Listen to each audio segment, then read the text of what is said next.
ThaBoxingvoice.com. What broke him down? Was it just the body punching? I was hitting him with body punching. I heard him actually, he was crying in there.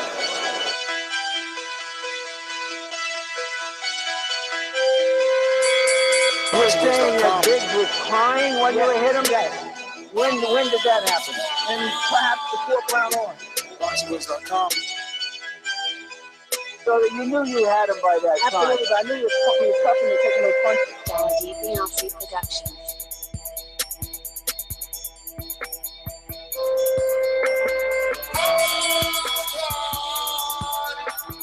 Making women gestures like, Let's go, champ. It's the champ. It's the champ. With the same champ.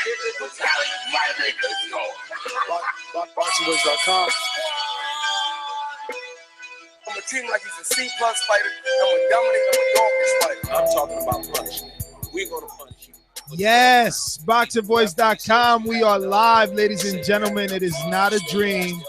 We keep bringing you more and more boxing talk. We're like the Box Nation of the U.S., baby. All we do is talk boxing. So, really quick, we got so much fights to talk about. I mean, man, we got Terrence Crawford, Molina. And on the undercard of that is going to be Andy Ruiz versus Joseph Parker for the vacant WBO. And then also we have Joshua versus Eric Molina, Anthony Joshua, Eric Molina, Luis Ortiz, David Allen, Derek Chisora, Dylan White, Scott Quigg is in action, Katie Taylor's in action, Erickson Lubin's in action, TBV Prospect of the Year, Mario Barrios is in action, David Peralta, the Uber driver, he's in action. Yo, this weekend is lit for sure. Listen, we got a lot of boxing to talk to. We're not going to waste too much time. We're going to head on over to the Sunshine State. Boxing MD, what's going on, brother? I know you want to sit in on this. We're going to head on over to the Sunshine State. Boxing MD, what's going on? Is that a fair statement to make?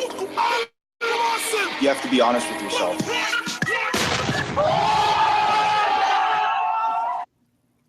If you think about it, Ness, this is like the Christmas morning of boxing because we're getting a lot of fights, and some of them, you know how when you're a kid and you get onto the Christmas tree, some of your gifts are amazing. Some of them might be great fights. Like I expect Parker Ruiz to maybe be a fight of the year contender, and some might not be so good. But bottom line is we're getting a lot of fights, and I'm really excited about this weekend because this is a boxing fans' weekend of the year, possibly. Boxing fans' wet dream. Listen, you took it way further than I did. I was a little more. Most of our hardcores have heard my opinion already because they've been listening to every show that we've been putting out, which has been about 6 or more in the last 24 hours. So definitely update your iTunes, your Stitcher app, your someone told me Overcast too, your Google Play, your YouTube subscription, your Blog Talk subscription, whatever, because we've put out a lot, and you definitely need to check it out. But we're not going to waste any time. MD, Crawford Molina, you were busy, so I'll pass the ball to you first. Quick preview. How do you see this one playing out? Who you picking? Actually, how do you see it? Who you picking? Well, my quick preview is Felix Diaz, I think, is a more deserving fighter, a fighter that earned a shot versus Crawford. John Molina, not necessarily, but John Molina does bring we say the word puncher's chance, but he is a puncher and he has a chance with the power. But obviously, a chance to make it a fun fight and potentially hitting Crawford.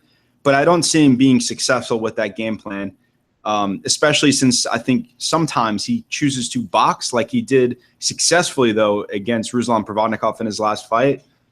But I think that if he tries that approach against Terrence Crawford, he's going to get destroyed. But John Molina is a tough guy and will come forward. The only reason why I think he has no competitive chance in this fight against someone like Crawford is because what he showed against Adrian Broner in getting boxed out so easily against a much more talented athlete and talented boxer in Broner. I'm picking Crawford via stoppage. Stoppage, MD. Oni Matisse that I remember has stopped John Molina. Oh, and Antonio DeMarco. That's right. He stopped him in the first round when he had his ass on the ropes. Now, we all know that particular stoppage, that was a little iffy. The Lucas one, Lucas had to earn that. Are you sure that Terrence Crawford, who this is only going to be maybe his second natural 140-pounder that he's fighting, is going to be able to stop Molina? I would be impressed. I know I said that yesterday. So I would be impressed if he can stop him. I'm picking him to win as well. But I don't know if it's going to be by stoppage. You know, we've seen him do it to the little Gamboa. He was a 126-pounder, you know, career best at 126. You know, Lundy, same thing, moving up a couple of divisions. John Molina knocked him out a couple of divisions below the division that Terrence Crawford knocked out Hank Lundy. And let me tell you something. John Molina's knockout of Hank Lundy, way better than Crawford's because he was coming from behind. He was losing every round. Molina was pitching a shutout. Excuse me. Hank Lundy was pitching a shutout on ESPN, clowning. It's always the fight of this clowning. He started clowning around thinking he was so far ahead, and boom, Molina put his lights out. So I don't know if you know, you're right on that knockout. This guy's been hit by Ruslan. He's been hit by Matisse, and he was there. And obviously this is a different John Molina. He's been looking okay. He showed levels in the Ruslan fight. Not to say that I want to see him go in there and try to box Terrence Crawford. He better not. He's got to try and come forward. He better turn into his best rendition of Margarito that he can.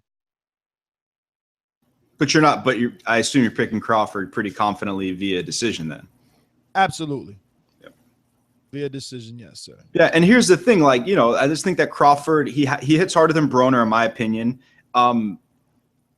Maybe as hard, but I just think that he's much more of a complete boxer, a complete athlete at this point, more committed to the sport. And I think the level in which Terrence Crawford's going to control the action of the fight, he's going to be able to hit him at will at certain points of the fight. And that's why I think the knockout's going to come. Not necessarily because Crawford. He got something against Broner. Broner, remember Marcus Maidana said that Broner hits hard. He felt. No, I have nothing against Broner. I just don't think Broner is the same type of athlete and committed boxer as is Terrence Crawford. They're both talented.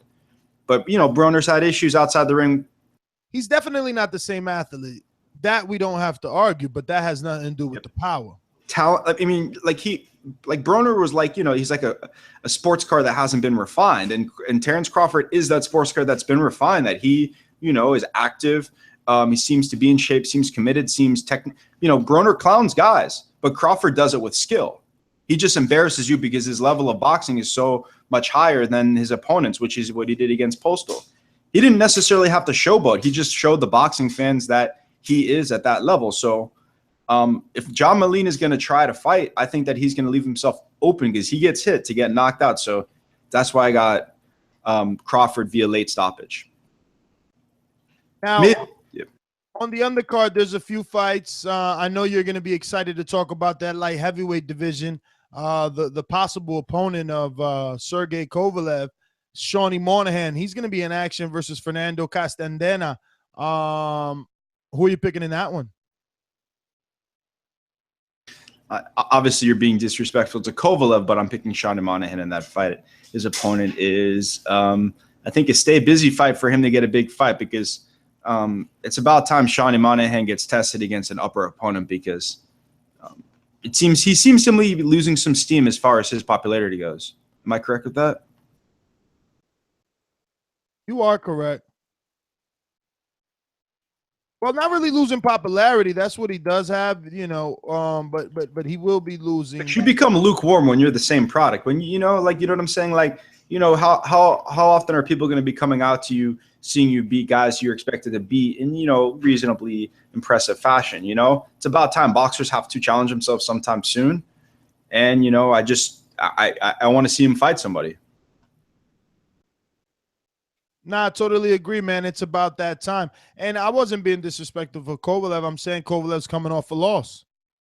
That's usually when guys like Monahan get. Yeah, but isn't Ward and him have a rematch clause, or does Ward choose not to adhere to that? I seen a tweet that Ward put out, like, UK, here I come, or something like that. He might do that. Nathan Cleverly, you know, there were a few mandatories that were said to be handed down to him. So we just got to see. I just think he's throwing that out there. I wouldn't take it so seriously, every little thing the fighter says. Well, around these parts in the boxing world, we take everything a fighter says seriously. Mike Reed, prospect who we had on here on this show, also 140-pounder, also signed a Bob Rank and his Top Rank promotion. So a stablemate of Terrence Crawford, possible opponent. I don't know. 20-0. He's going to be also fighting. Obviously, I'm going to pick him. I mean, this is a, stay busy type of fight. I'd like to see Mike Reed in with some names. We threw some at him in our interview. You could go back and check it out on last Thursday's show. But MD, you going with the young prospect, or are you going to pick Sidney Sesqueria? I got Mike Reed. Sesqueria. I got Mike Reed. Okay. Mason Menard, I know nothing of him, guys, but I guess you should be knowing. He's making his huge step up with Ray Beltran. Now, the thing is, he's making a step up after 32 fights and 1 loss. So I don't know what the hell that means. All right. We'll see him whenever we see him, and I guess that's going to be this Saturday. Crawford, Molina, me and MD are both going with Molina. No, we're going with Crawford. Stop it. All right, so where we're jumping to, we're going to go to the United Kingdom. We want to go over there and talk about the big guy, the Anthony Joshua guy. Molina has, and I mean Eric now, he has an opportunity to win this fight, I think, if he can stay on the outside for at least anywhere between the first 3 to 6 rounds. I think it was only Anthony Joshua that took, what is his name? The last fight, Dominic Brazil was the only fighter to go that many rounds with Joshua. He didn't seem to slow down at all. So we're just wishing on a star, if you're Team Molina, that taking him in the deep waters, you get to slow up the guy that needs more oxygen for the muscles in order to move, right? Other than that, I see it very difficult for Molina to defeat Joshua, who has fairly good defense and he's extremely fast for a heavyweight, to be honest with you, man. His counterpunching abilities are spot on. I mentioned in our more detailed preview of this fight that you could catch on YouTube or on iTunes that, in the first round of that Brazil fight, he landed numerous left hooks on a check. So, it's kind of hard not to pick the gold medalist in this one. The beauty about this one, guys, if you watch the Showtime feed for all my American listeners, I know you UK guys are going to watch this one on Sky Sports, but for us Americans, we'll get to watch this one on Showtime around 5 o'clock Eastern time. And none other than the man himself will be calling the action. Bomb Squad! That's right. Deontay Wilder will be calling the action. Let's see if maybe Anthony Joshua, if he pulls off the win, grows a pin, maybe calls out Wilder for unification. I don't know. I know if Molina wins, he'll call out Wilder for some rematch, because he's going around saying that he's lasted so many rounds with Wilder, and that's basically his confidence on this point. Listen, I want to remind you guys, which I've done a poor job of doing so thus far, that we are going to have 2 guests on today's show. And that's going to be Terrence Crawford's trainer, Brian McIntyre. And we're also going to have Demetrius Andrade's trainer, Demetrius Andrade himself, right? I believe his father's name is Demetrius himself. Monsterpiece, you better help us out here with those particulars. But, so we'll have 2 trainers in, 2 elite level trainers, 2 top trainers, right? With 2 top fighters. Brian McIntyre, obviously the trainer of Terrence Crawford, who's going to be taking on John Molina and possibly can become, I don't know, fighter of the year maybe with these 3 wins this year. I don't know. And then we'll have Demetrius Andrade's father, trainer, on as well. There is a possibility that we also get Boo Boo on a check-in. He is doing strength and conditioning or something like that. Monster Piece will give us the details. And we'll know. So MD. So how you looking on the Eric Molina Joshua? You don't need to spend much time, right? Tell me.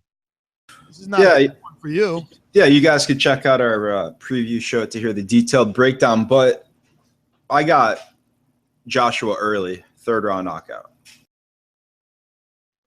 3rd round. You know that Molina was stopped in the 1st round by Chris Arreola. I wonder if Joshua steps on the gas. He didn't come out as fast as I would have liked in the Brazil fight or in the Dillian Whyte fight. He's not notoriously a fast starter, but with Molina having that track record, wouldn't it serve him right to maybe come out faster? Yeah, but you're saying, I mean, he is sometimes cautious of the other guy's power. I mean, that's what you should do at heavyweight. It's smart, right?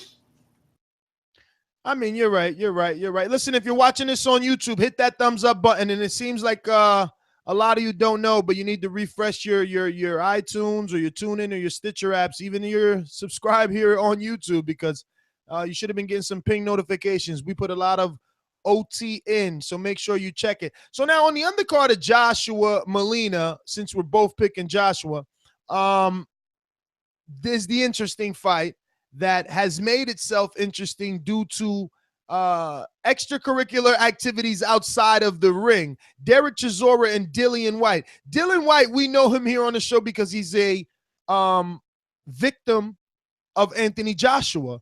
And one of our listeners said that after this fight, we're going to see just the level of Dillian Whyte. But most of our listeners were picking Derek Chisora. The gun is to our head now. It's time. We have to pick.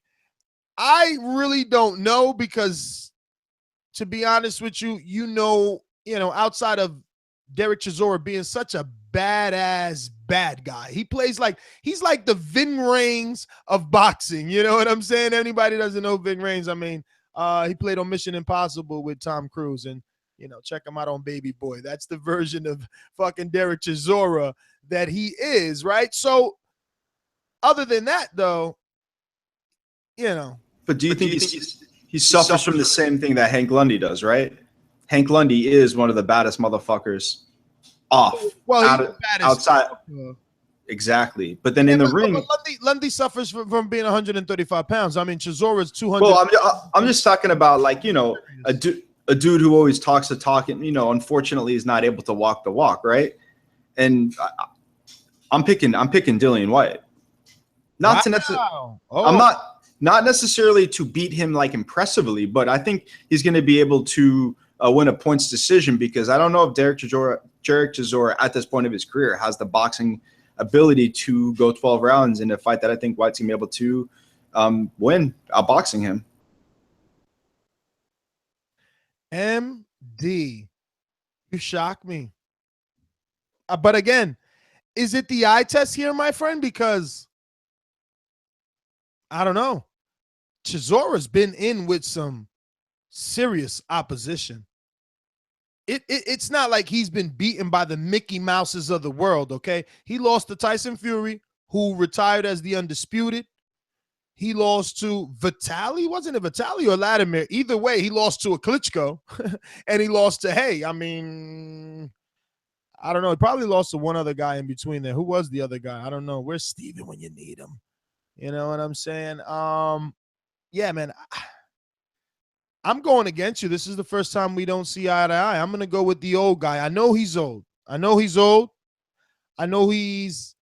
Yeah, but I mean, you got to beat these old guys, man. You got to beat these old guys, and that's what Dillian Whyte is supposed to do. I do like Dillian Whyte's demeanor. We did an immediate reaction show to Derek Chisora throwing that table, so you can check that out here on YouTube or tune in regardless. I like his demeanor. I like the fact that he wasn't afraid, and he's pushing the buttons of Chisora. But I don't know, man. I guess, what are you basing it off? The fact that he hurt Joshua?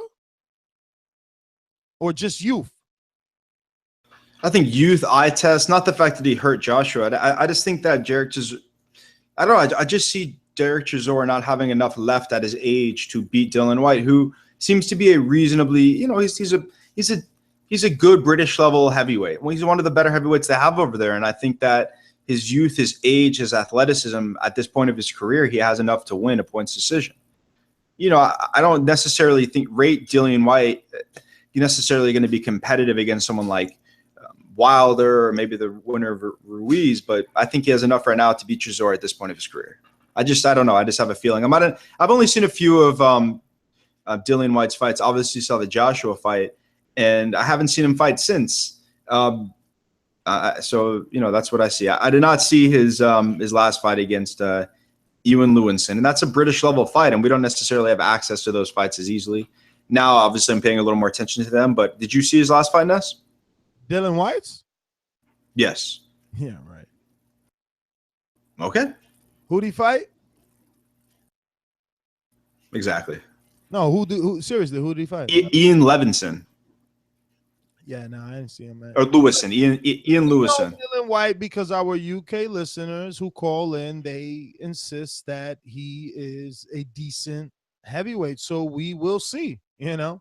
Hopefully he wins, and I guess he gets a shot at Joshua next, right? Well, no, because he already had that. So I guess they give him a shot at Luis Ortiz. Is that his payday? I mean, I don't know who he maybe, but I don't necessarily who he gets a shot for. But as a British heavyweight who only lost to Joshua, who seems to be the cash cow over there, obviously, he puts himself higher against one of those guys. I mean, you have David Haye, you have Fury, who we don't know what's doing. Obviously, we have Ortiz. So, you know, it puts himself closer to getting a fight against one of those guys. I agree.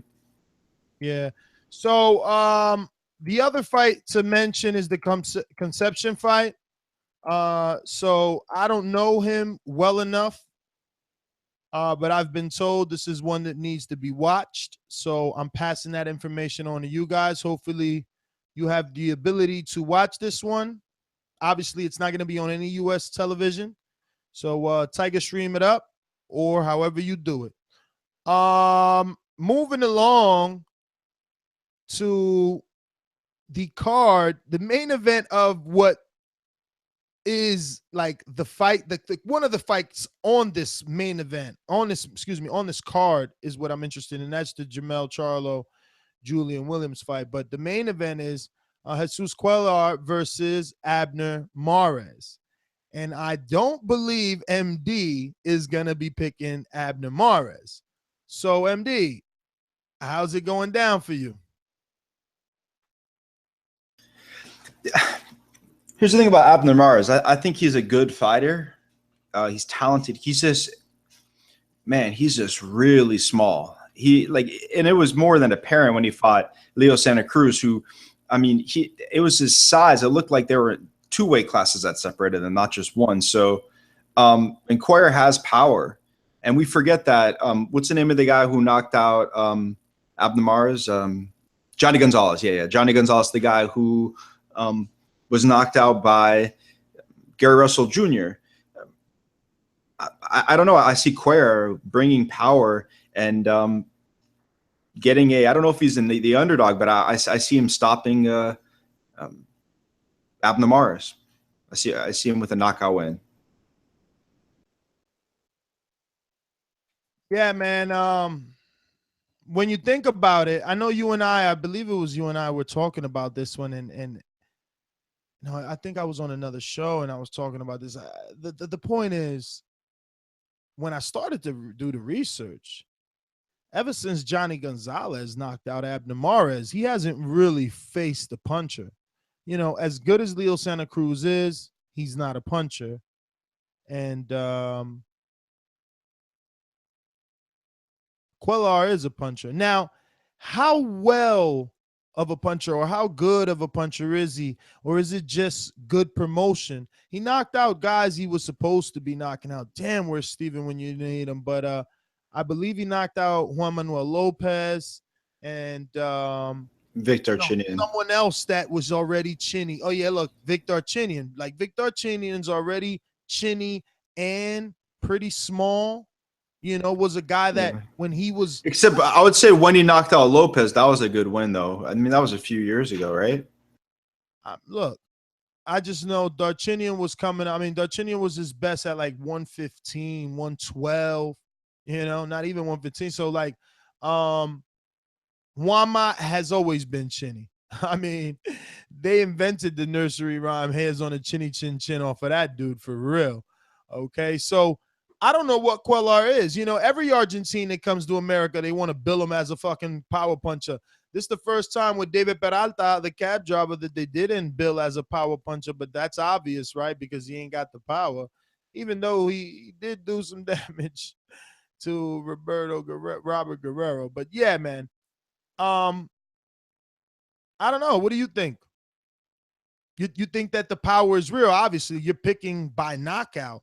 But I mean, after mulling over his resume, do you still think that because Abner does have that world class, elite experience. You know, listen, Anselmo Moreno is a phenomenal boxer. But okay, so I also think another factor that's going to play into this fight is that Abner Mares has not fought since that Leo Santa Cruz loss.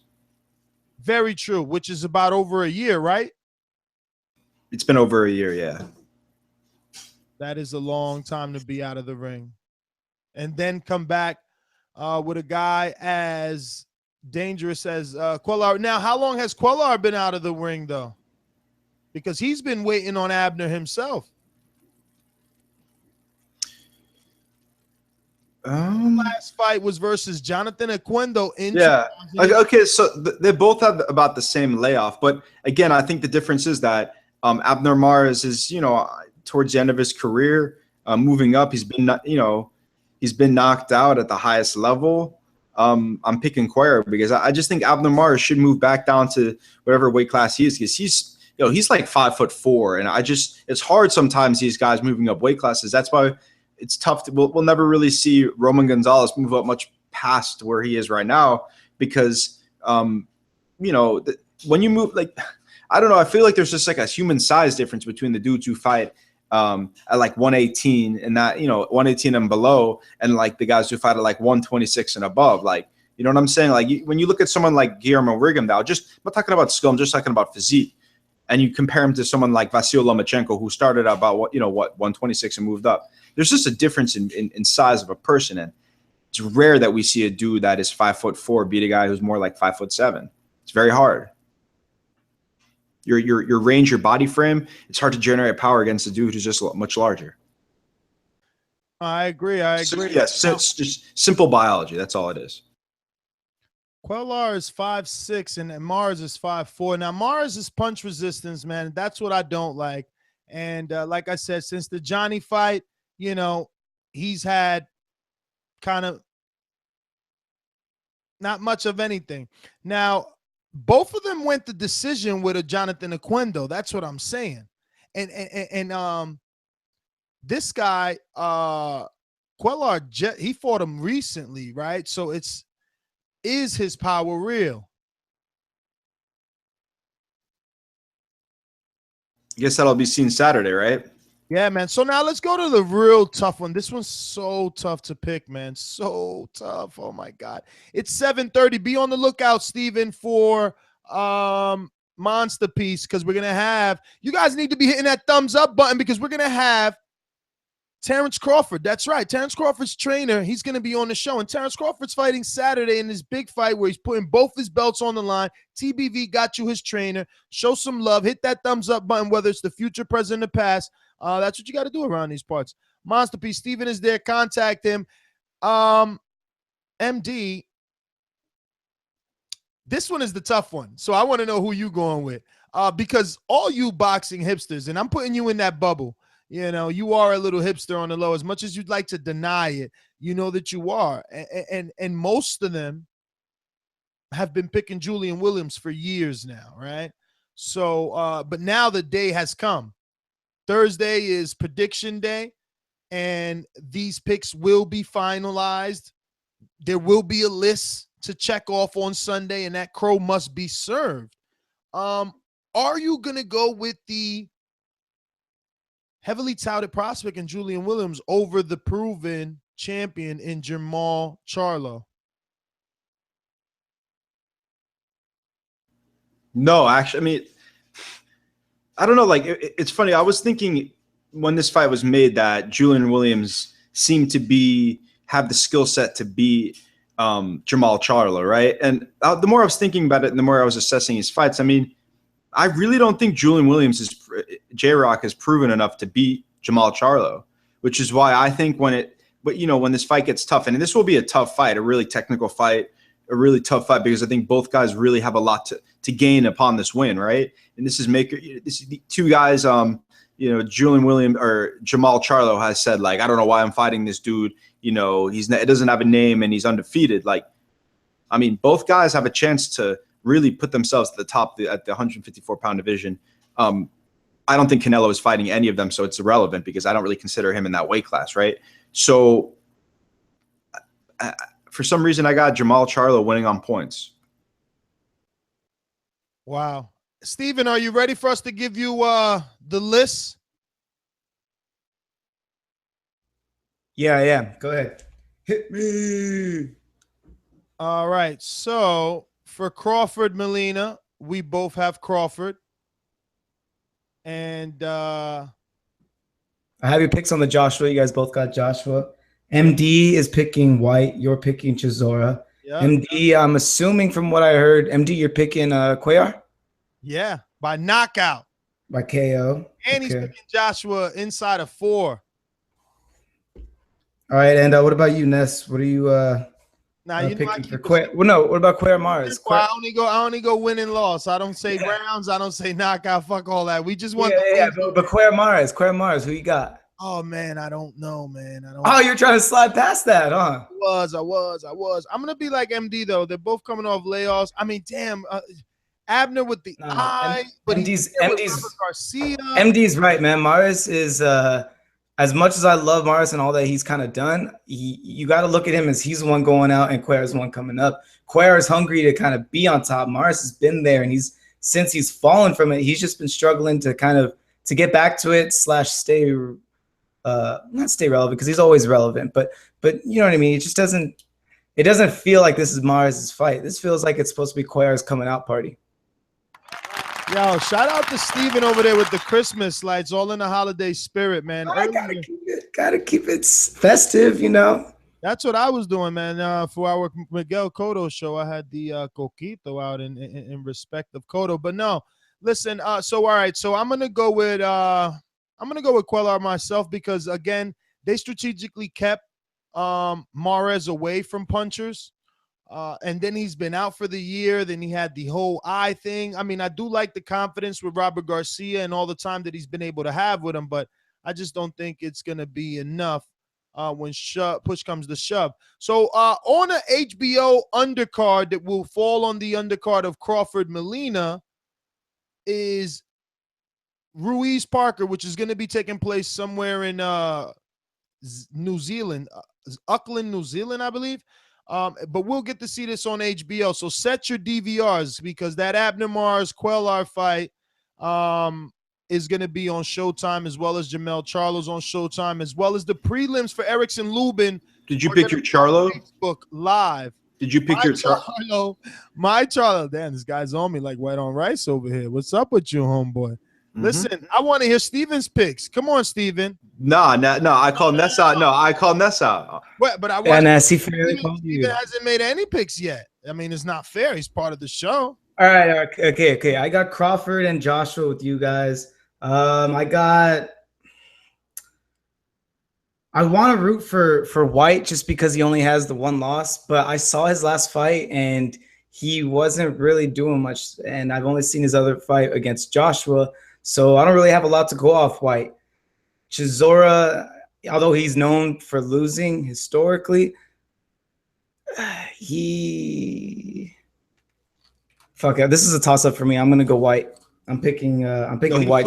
He flips tables. Come on, man. Yeah, that's about it, though. That's what I'm saying. Like, I don't know what else Chisora is going to be able to really do inside the ring. He's mentally been losing to these guys, particularly out there in Europe.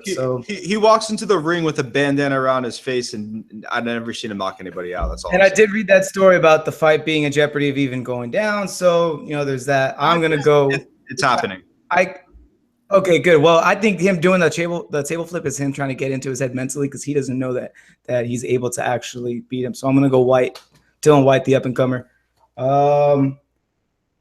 After that, who else are we picking? Now the Charlo pick? Well, you said Cuellar Mares? Cuellar because like I said, I agree with MD. I think that Cuellar is on his way up. Well, Maris is not on his way out quite yet, but I think if he beats Cuellar, it puts him back on track to going towards the top in that division, as opposed to just being a name for up and comers. He's gonna have a title. He'll be on top of the division for sure. And Charlo Williams. I want Williams to win so flipping bad. I gotta show you this picture I got, man. Me and my girl and my roommate, she's a pretty girl as well, and we saw the Charlos and went there to take pictures with them. They threw both of them through one hand on one girl and on the other girl, and totally boxed me out of the photo. And you could see me being like, so I'm rooting for Williams out of a personal vendetta. Hope he puts a smash on Charlo, but I think that Charlo's gonna. I honestly think Charlo's got the better resume. Charlo has a lot of tools. Williams is so unproven and untested. I think that Charlo has a really good chance at winning. But yeah, I'm rooting for Williams. Smash. Yo, that's crazy. That's a funny story. Yo, you know what? Charlos are some. Yo, I'm surprised Williams is allowed to do that. You feel me? Allowed to do what? He didn't say Williams. He said Charlo did it. Oh, never mind. Yeah. No. It was that's what I'm talking about. Yeah, I know what you're talking about. No, you got the wrong guy. But yeah, the Charlos are known to be some players, bro. It's been said. So yeah, you got to watch your girls when you're taking pictures with those guys, man. No good. So yeah, all right. I'm gonna go with. Listen, damn. You know, I've really Steven, you were stressing. Look at that face. Worried. You know, it's so hard for me because I just really need Williams to win right now. Yeah, you know, and that's kind of where I'm at, right? Like if Williams wins, do I jeopardize another relationship because I'm leaning with Charlo, right? Because I think that Charlo, I'm not saying he's the better boxer. That's not what I'm saying. And statistically, you know, these guys are very evenly matched. But Julian does throw a little more punches than Charlo. Now, is that because he, you know, you gotta factor resume like you always do. Exactly. Is that because he's fighting the lesser opposition, or is it because, you know, he's good? And that's the dilemma right now. It's like, is Julian as good as he is? Has he been looking like Gennady when Gennady's fighting lesser opposition? I don't know. Yeah, he's been looking good, but I'm not saying, I mean, I don't remember. I don't know, man. I like Charlo. I like Charlo's jab. I like that he uses it a lot. He's not, you know, neither Charlo need to be told to use the jab. They're going to use it. That's part of their arsenal. And he comes right behind it like Foreman with the right hand. And he's trained by a former trainer that used to train Foreman. I don't know, man. And he's big as hell. He's not a normal 154-pounder by no means. I just, it's such a tough fight to pick, I'm telling you. Do you remember his last fight, Marcelo Matano? That was on Showtime, right? And I remember. And the thing is, the names that he's fought, while they're not names that stick out in your head, they were tough. But then again, why did they look tough to us versus Williams? Like, would they look tough to us versus a guy like Gennady with the, you know what I mean? The way that Gennady goes through guys like hot butter, or no? Well, let's be clear. He's still stopping these guys. I mean, it's just like you're pointing out. It's just not in like a dynamic. No. At times it is dynamic. I mean, the kid's explosive. Yes. Where are these guys ranked that he's fighting? Like, you cannot say at least that Gennady's not fighting guys in the top 10, 15 consistently for the last 7 years, or maybe 3 years, or whatever, 5 years. No, what are you? Don't bring it. I'm just saying. I'm saying the level. Hear me out, because you're going where we don't need to go. All I'm saying is that he doesn't look as dominant as Gennady. That's it. No, I'm not saying that. I'm just saying that maybe, you know, he's knocking every guy out and he looks sensational with some of his abilities, but I think that his level of opposition has this will be such a drastic leap in competition where even I would say Wilkie Kempfort, who we've seen fight, is a better fighter than anybody Charlo's fighting. Or not Charlo, J-Rock's fine. To be honest, Wilkie Kempford's better, and a lot of people don't even know who he is. But why would you think that Kempford is better? I mean, what wins does Kempford have to make him better than let's say who's that guy that beat Glenn Tapia and for Soro? Yeah, Soro was a good win. He beat, wasn't he a draw with Antoine Douglas? But Julian fought him, right, Steven? I believe so. Sorry, I was texting Monster. Who was it? Michelle Soro. No, to be honest, like Orlando. I'm not seeing him on Williams' record. Orlando Lara, a guy that Lubin, who's a prospect, just knocked out, is one of the most notable names on J-Rock's resume. Yeah, and Joaquim Alcine, Hugo Contento Jr., Freddie Hernandez, Joey Hernandez. These guys are on Williams' resume.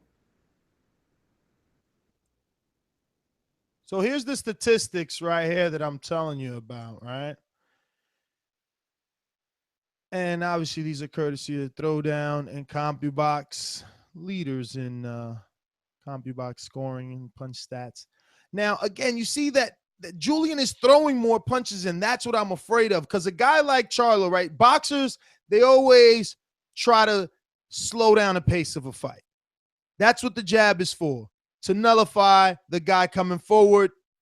And hopefully he can't counter over that jab and you see less power punches. So, again, because of level of opposition, because it wasn't a big right hand of a Jamal Charlo coming behind you, is that the reason that Julian Williams is so slick on the inside and, is able to get in there and do damage on these other guys the way that we're expecting him to do to Jamal? And as you can see, the connect ratio is very even, but look at the number of punches thrown from their opponents to them, right? Like, and the numbers of punches thrown and landed from their opponents to them, and the connect ratio from their opponents. Charlo is more defensively sound. His opponents throw less because he hits harder. They land less because his defense is better, and they connect less because he's same shit, right? Defense is better. Yeah, and you cannot say that his power is not good.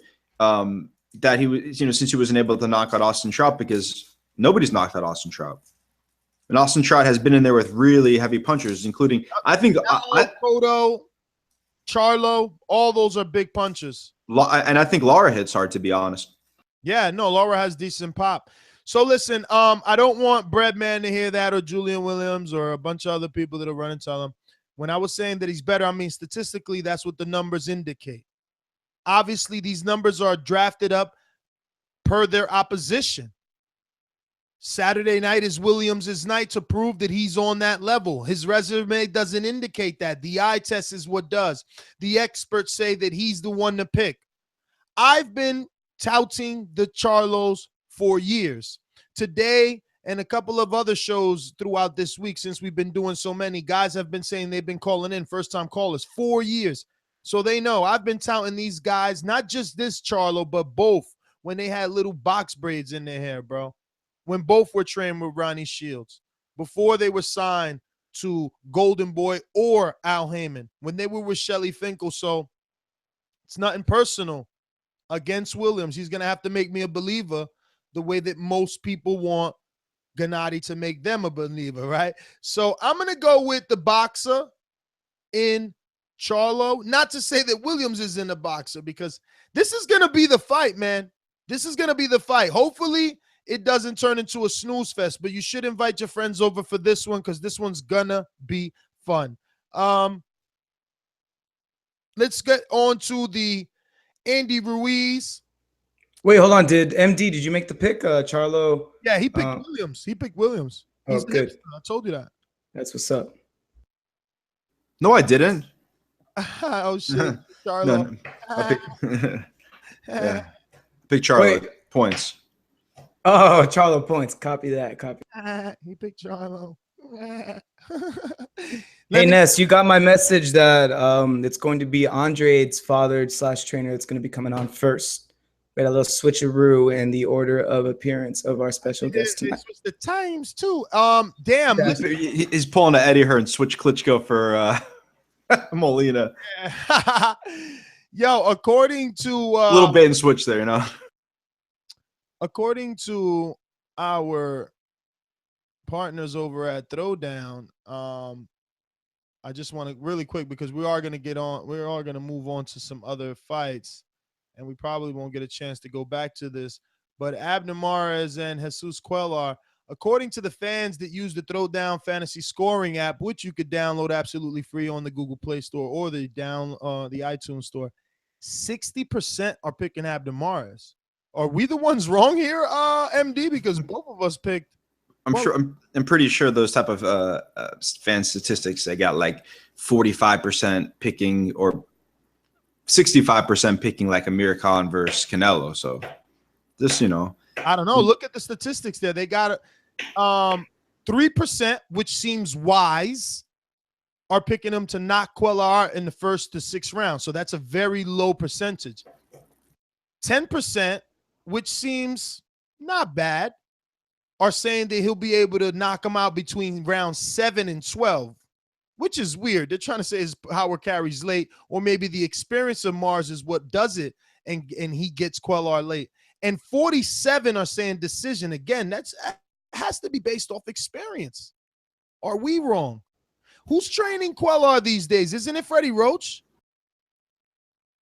Someone big is supposed to be training. Yeah, I think so. But like, again, like, you know, it's interesting that they have these statistics, of course, but, you know, I don't, if you like to use statistics like that, then 70% of the boxing fans thought that Kovalev beat Ward. So, you know, interesting that you use statistics. Which graph did you use? Which one? I don't know. What poll were you using? Where'd you get the statistics from? Like, I'll find a poll. CompuBox. I'll find a poll and I'll send it to Steven. Oh, so you just made that 70% statement straight out your ass. No, I've seen it. You know, I've seen it on the internet. The internet doesn't lie. Ness, just be patient. I'll show it to you. Let's move on to the Parker Ruiz fight. Parker Ruiz, very interesting fight. Another one that I'm kind of torn in between. I don't know who I want to pick, man. You know what I mean? I like the hand speed of Andy Ruiz, but then Bob Arum goes and signs Joseph Parker. So I'm like, Steven, what the fuck are you trying to tell me? Don't pick Andy Ruiz? That you don't even believe in Andy Ruiz? That you're going to sign the competition? So regardless, you have a heavyweight champion, regardless who wins? I mean, so for all of us who were high on Andy, what are we supposed to do now? Like, are you still, I mean, why would his promoter sign the opponent? Personally, I felt like Andy Ruiz's career is not, I don't know, it's not exploding the way I thought it was going to be. Yeah, it's he had a lot of momentum and then it really slowed down. This Parker thing is the biggest news I've heard for him in a while. So to me, when Bob signed Parker, yeah, that did say to me, like, Bob is like, well, maybe Parker's going to be the one to come out on top, and I want to have I still want to have a heavyweight champ in the running. I don't think that. You look at Andy Ruiz, you don't see a fighter, man. You look at Joseph Parker. Dude, you guys talk about eye tests. What the fuck? Am I blind? No, I'm talking about physically. Oh, like, yeah. you know, like, No. There's someone who cares about that, right? It's like, we can get that out the way. You see hand speed, Ness, right? You see hand speed. That's why you're. Oh, that's what Bob Arum says, that he's the fast. If you believe what Bob Arum says, that he's the fastest heavyweight in the division, but I don't believe that. I don't buy that, and I think that Parker has really good combination punching, and I'm not sure if Andy Ruiz has had to fight. No, he's faster than Eddie Fast Chambers. Hey, let's do this, guys. Let's speed this up. Obviously, we had a mix up with the guests. I'm gonna go ahead and I'm gonna go out on a limb. Fuck it. How much crow have I eaten throughout the years? Tons. So another plate ain't gonna hurt me. I'm going with Ruiz, man. I like the hand speed. You guys always want me to use the eye test and not the resume. Well, I'm gonna do it this time. I like Ruiz. This is his shot. He knows that Bob Arum's counting him out. He's going to do it. Joseph Parker, he didn't look the best to me in the Takam fight. It was more about what Takam didn't do. let's see what happens. Whatever, we're rolling the dice. Put me down for Ruiz. Who you got, MD? I got Parker. I think it'll be like a mid stoppage. I think the pressure will be too much. He's too athletic, too strong. It's difficult going overseas in his hometown. Ruiz is a good fighter. I just think at the highest level, dudes like that don't win. You know, it is true. It's also going to be in the hometown of Parker. So, like Ruiz, he's not going to knock out Parker because he hasn't shown that power. Even though I don't know, man. You know what? I'm going to stick to my gut. And let me specify. I'm sorry to cut you off. And let me specify what I mean. Dudes like that don't win. I think dudes that are not naturally athletic, that are built like that, because this is not. And I know Tyson Fury, you know, often looked tubby around the waist, but like you could tell with Tyson Fury's body that he's a little tubby, but like he is a natural athlete, right? I don't necessarily see the same thing in Andy Ruiz. You know, we'll just have to see it. That's why it's fun. Feel kind of bad right now. Are we not picking Andy Ruiz because he's a little chubby? Is that? Wait, no, Ness, you are picking Andy Ruiz. I already locked that in. You're done. I like his hand speed, man. I think the combination punching from a heavyweight, it's gonna make any other heavyweight shell up. And stamina has never been his problem. He just never looked the part. So let's see if he steps it up, man. And I checked out that Jesus Cuellar thing. Yeah, he is. He did start training again, according to this Ring Magazine article. He rebooted his training with Freddie Roach, and that was way back in July. That was when they, I guess, after the fight had initially been canceled, then they started training again. All that. All right. Well, you got us down for our picks. You know the number 1-425-569-5241. Thursday's prediction day. We're gonna open up these phone. And before we go to the phone lines, let's address that poll that I sent, so we could the listeners could see that MD doesn't spew the one that I sent you. You should open it. Poll. Yeah, screen share that.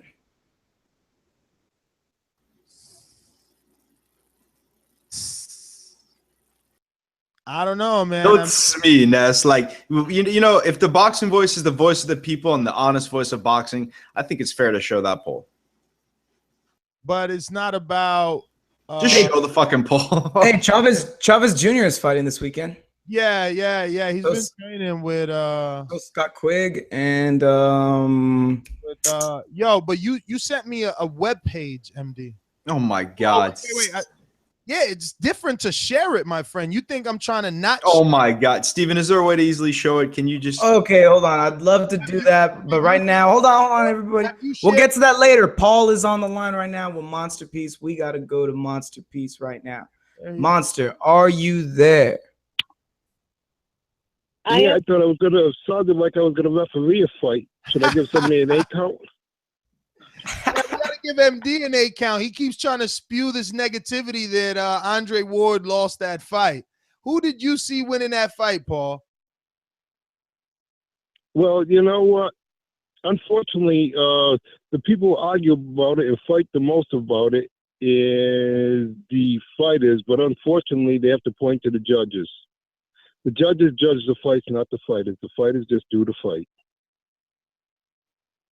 All right. Well, you danced around that question pretty good. What about the theory that a fighter could I'm not dancing. No. I don't dance because I didn't judge the fight.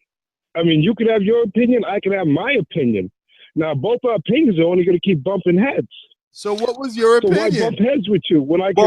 Wait. Hey, I have to disagree. Sometimes when the public sees a fight a different way, that affects a boxer as far as popularity, sales, marketability, right? When the people often think that a fight.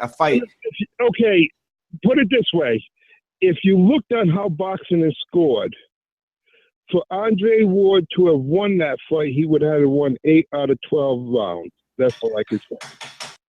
Because when you go in a hole at a 10-8, right, so if you go even, right, that's 6 rounds to 6 rounds, but he already started out in a 10-8 round. So for him to even go even, he would have to win 7 rounds. For him to win the fight, he would have had to win 8 out of 12 rounds.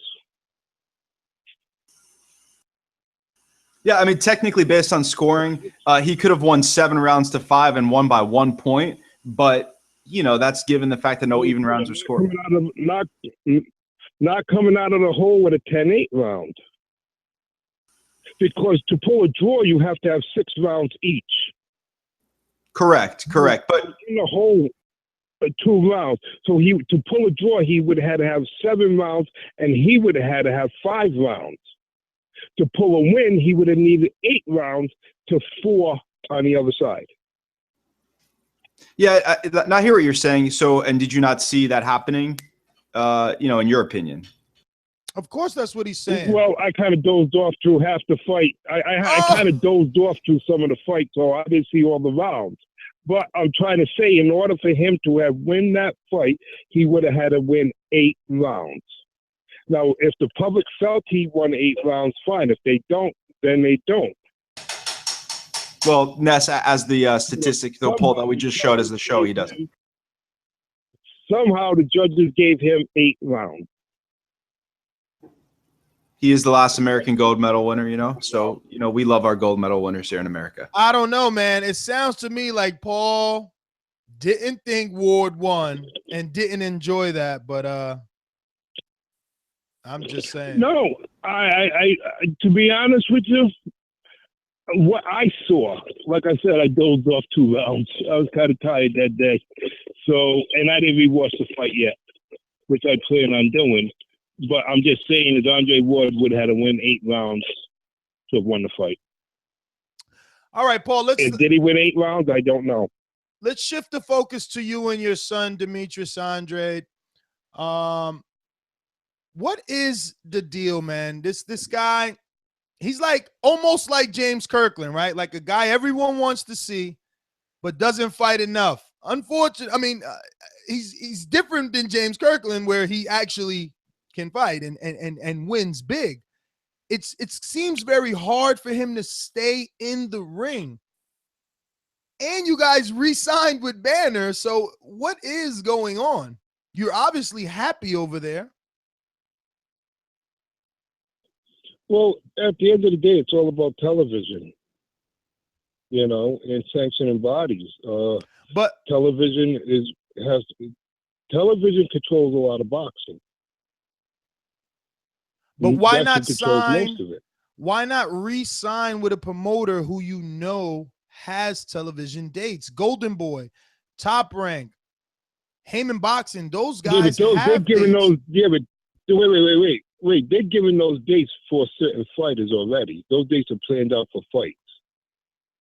Okay, if Pacquiao's fighting Top Rank gets that date. Now, apparently, Top Rank got a lot of top fighters. So they get those dates, and it seems like each promoter has his turn. At one point, it might be, Oscar with all the top fighters. He's going to get most of the dates.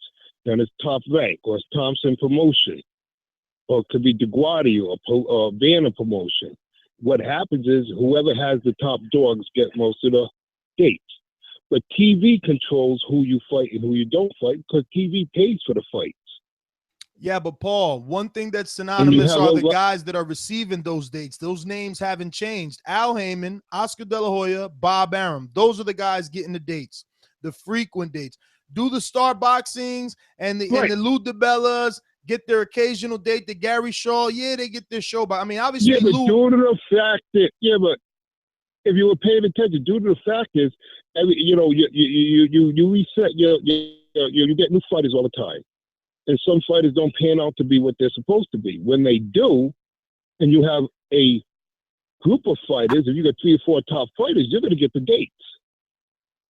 But if the fighters start falling off, unfortunately, some of them do, then you're not going to get as many dates. But that doesn't mean you're going to get on that fight card because the promoter has a date. TV pays for those cards. Television says, I will pay for these 2 guys to fight. If television doesn't like the fight, they're not going to pay for it. Well, Al Heyman, most of his guys are in Premier Boxing, which Al Heyman pays for. But once you go to Showtime or HBO, they tell you, I'll pay for this fight for these 2 guys to fight, or I won't pay for it. Yeah, but HBO had you guys on before. HBO had you on with Brian Rose at one point. I'm sure that it would be easier if you were with a promoter who worked hand in hand with them. But Okay, so you're trying to get me to commit to something that you want me to say, and I'm not going to do that because I already explained it to you. It's I'm nothing to do with the promoter. I'm not It trying has to get. do with the I just talent want of to the get your fighter. son in the ring. Wait. We're going to do some rounds? Is that what it is? Yeah, let's do some Okay, rounds, now, Paul. Listen up, my brother. Okay? What I'm saying to you is TV has to like the fight, and the fight will get made, providing both parties want to fight. Now, Demetrius has a WBO world title. Did you hear anybody call him out? If Canelo or one of the Charlo or one of the top fighters say, I want to challenge Demetrius Andrade in a sanctioned body, okay, the challenge, TV will put it on. But when you have Canelo deciding and figuring out whether he's going to go up to middleweight or stay at 154 and win the number one in the WBO, the WBC, the WBA, okay, give us one of the title shots. Right now, we're going to fight for the WBA. Right? We got to fight with the German. Well, they polluted their contract so much and delayed the fight, and they tried to blame us for it. We were ready to go. The WBA had to step in with their own contracts because they didn't agree with what the Germans wanted to put in our contract. They put some crazy shit in there. If we miss a press conference, $100,000 fine. They want to pick our gloves. They want us to do this. They want us to do that. And we're saying no. So the WBA stepped in and said, no, you're going to sign the WBA contract, which we did. But they didn't sign theirs. Then they wanted to flip the script on us. No, they didn't want to fight with Demetrius Andrade. Nobody wants to fight with Demetrius Andrade. That's the issue. Paul, let me tell you something. You we'll just stepped in the ring with the GOAT. Let's go down the list. Okay. Whoever called out Demetrius Andrade's name? Just answer that one question. When he was a WBO world title holder, everybody picks who they want to fight. Charlo. I want this guy. I want to go after his title. Charlo's called them out. Charlo never called us out. Y'all had a contract. Not call us out. We signed that. Wait. You want the facts? I want facts. Would you like the facts? I want the facts. Okay, we signed a contract to fight Charlo in January. We signed it with our promoters, and he sent it in. Charlo never responded again. He didn't call us out. If he wanted to call us out, why is he waiting to fight Charles Hadley? Why don't we skip? If Charles Hadley don't want to fight Charlo, and we were in that WBC tournament, why don't Charlo just go straight to us? Yeah, and why isn't Charlo doing VADA testing either? Ness, answer that. And Paul, is it the same thing that your son on Demetrius is the only one doing Charles Hadley fight has not happened? Huh? No, I'm saying that your son Andrade. Charlo, you're good.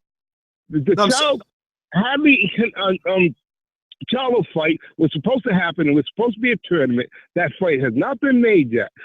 Those parties don't want to fight. They should be bounced out, and we take his place and get it on. Now, they talk about who they want to fight. Laura says he can't get a fight. We'll fight Laura. Laura, you don't have to look that far.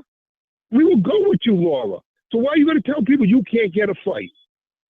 You're the WBA title holder. We will fight you for your title, Laura. We will fight Charlo. We will fight Canelo. But none of them call out our name. They whisper it, and as soon as they have to say it out loud, they hide in the dark like it came out of the audience.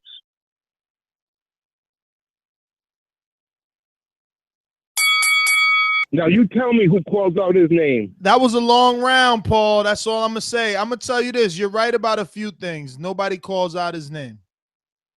But I'm going to tell you another guy who was feared and couldn't get fights, and then he signed to Al Heyman. Islandri Lara was no different than Andrade. He had the same perception. One of the most feared 154-pounders, a southpaw nobody wants to fight. And what did he do? He signed with Heyman, and he got a Canelo fight. He got a Trout fight, a Vanez fight, a Ronald Hearns fight. He got wait, hold on. He got that Canelo fight by walking into the press conference embarrassing him, and he finally decided, let's do it. Andrade has been embarrassing Canelo for years. Andrade has a video going off on Canelo. You're telling me, wait. Television puts those fights together. All right, promoters have not. The television says, "Yo, you got," just like Andre Ward. They put Andre Ward on a shelf and said, "Andre Ward, you fight this guy, or there is no fight for you." Look I at agree. really where the source is. Well, then I have a Andre Ward. Andre Ward asked for a tune-up fight. They said, "This is the guy you're gonna fight. If you're gonna do, you want a tune-up fight, then you have to fight this guy." But why shouldn't it be like And that, that's what Paul? they did to Andre Ward. Why shouldn't it be like that? Why should Why we have should to it be like that? I But don't let know me- what you're trying to. I don't know what your point is, because you keep telling me about my promotional contract and it has nothing to do with anything. Well, not the contract. The Okay, fact that it's two fighters. Well, He's not even my fighting. promoters, and I'm not going to put my promoters down because you're thinking one way and I'm thinking another way. I know what's happening out there.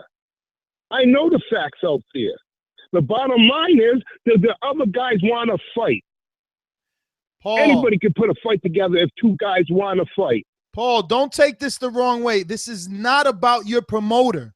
What it is about, regardless I of know that, but you wait. You brought up a situation where you said, okay, Laura switched over there. He's getting fights. he got All the these fights. guys got to do is be willing to get in. Wait. All these guys got to do is sign on to fight Demetrius Andrade, and the fights will happen. But Paul, it's not That's all they have to do. But it's not working out for you like that. You fought one time in 2014, one time in 2015, one time in 2016. If it's not working, you got to change it. The kid is 28 years old and he's in his prime. We want to see him. Excuse me, my brother. Wait, ho. It will change. It will change as soon as these guys step up to the plate. That's what's going to change it. That's what's going to change. When these guys agree to fight. Right now, half of these guys are doing pick fights. Canelo fights mostly 147s. He fought 3 154s. We would try to arrange a fight with Smith. That didn't happen. Canelo jumps over to Smith because that was the easiest road to his title. But Canelo got the title, then fight us. Laura wants to fight us. Charlo wants to fight us. Ask those guys why they won't fight us. It's not about promotional. It's about asking one of those guys to step up and fight us. Well, okay, so if they're not willing to step up, and I give the best coverage, and I give all the props to Willie Nelson because he's the only one who has the cojones to step up and fight Demetrius. And I respect Willie Nelson for that. And I give him his credit for that. Because he wasn't afraid to try to get in that ring. I want to see one of those guys get in the ring. But Paul, that's the issue. Ness, let me ask him a question. Ness, let me ask. Is he going to fight more than one time in 2017? That's the question. If the question is, ask those guys that they're going to get in the ring with Demetrius Andrade. Paul, something has That's to change. the question. Don't ask me how many times we're going to fight because TV's not going to pay us to fight somebody that can't fight. They want us to fight the top dog, and we're willing to. But ask one of those guys if they're going to step in the ring with us. That is the whole thing. So what's the status with the Jack Cool Clay That's what fight? Is happens. that off the shelf? No, if you've been keeping up, it's supposed to go back to Brisbane. And I'm not going to talk about that because it's still in negotiations, but we're ready to go. We're ready to go with anybody that wants to step in the ring. And that's what you're not understanding. We will fight anybody that wants to step in the ring with Demetrius Andrade. But, Paul, I So let somebody understand just that. put their I understand that. That's what you're not understanding. We all know that. Every hardcore fan knows that your son is one of the best 154-pounders out there. We all know that. But you know what else we know? That good fighters, really, really good fighters, they don't get fights unless they're with the A-side promoter or manager. You keep saying it's not about that. It is. Everyone who's the A-side has a big-name promoter and manager. Everyone. Well, I have to disagree with you on that. Okay, you had fighters in the past, which just came up. They stuck with their guys. They didn't go and look for somebody else, and the fights happened. Sooner or later, they can't duck you anymore. But you're gonna fight So once I a disagree year. with you. You're gonna lose your prime years fighting once a year because you're trying to be loyal to a promoter. I go back. If the other fighters step into the ring, we will fight 4 times. Paul, if the other fighters are willing to fight. Paul, you and I know. Sorry, we're gonna get in the ring and. You and I know. He's gonna get in the ring and fight. Listen to me. You and I know. He's gonna get in the ring and fight by himself. Listen. You and I both know that the guys in the PBC world are fighting each other because they're signed to the same guy, and the same guy is paying them fairly. The guys are fighting in the top rank world for the same reasons, Paul. Come on. Ness, I don't think you're asking the right question. Yeah. Like, What's the right question? Paul, let me ask you a question. This is MD. This is the other host. You keep going back to this thing. You can't change promoters. You don't have to change promoters. Okay, so let's talk belts. Get people in the ring wanting to fight. So you can beat down what you think all you want, but it doesn't hold water. So let's talk, Paul. Let's talk belts then. I don't care who your promoter is. All right, they want to get in that ring. We have a fight, and that's it. Okay, so Paul, let's talk belts then. Shouldn't your son put himself in position to get ranked in other organizations where the title holders have to be forced to fight him? Because you said it's difficult enough to get these guys in the ring with him. The TVs don't want it. So can I ask you a question? Sure. He's already ranked #1 in 3 top organizations. The only one he's not ranked in the IBF. So isn't it your in the WBO? He's excuse me. He's ranked #1 in the WBO. He's ranked #1 in the WBC, and he's ranked #1 in the WBA. So isn't that where and so that's where you should be pushing, right? You should be pushing the belt organizations to make good on their promises when you paid the sanctioning fees to be ranked, so that your son gets a shot at the champion when he's due. And because if you're telling me that happened already, he was the WBO champion and they didn't want to fight him, man. The belt ain't gonna do nothing. The belt ain't gonna do nothing. Maybe you need to use this word. Fear is the biggest word out there. Fear. When you fear somebody so much, you won't even out of his name or walk in the same sidewalk with him or have eye contact with him. It's called fear. Okay, so why doesn't he get in the press conference like Lauer did? Fear the fact of getting in the ring. They get so why doesn't he use his ability, via social media and via whatever? Wait. So we're supposed to fly around the country? That's what we're supposed to do? Why not? Why not? Interrupt. Why not? That's what we're supposed to do. Because your son has a chance to be great in the sport of boxing, and that might be his opportunity. If these guys, if these guys claim that they're the top fighters in the world, that's what they claim. They have the titles, and they don't fear anybody. Prove it. And so if it takes your son to go across the country and go into a press conference, a plane ticket might be worth it. That's what I'm saying. He needs to build himself in position, maybe for the networks to put him on TV, if that's what you're saying. Because Shannon Briggs got himself a title shot, not even earning it. That's right. And you know what he did? Not even earning it. You know what he did? He flew around the country chasing champions. And now I know. I'm going to be a traveling circus now. You know what? It will happen. All right, I'm not going to be no traveling. No, you could be a traveling truth speaker like you're doing now. You speak the truth. It's not a circus when you speak the truth. If your son gets in the ring and backs it up.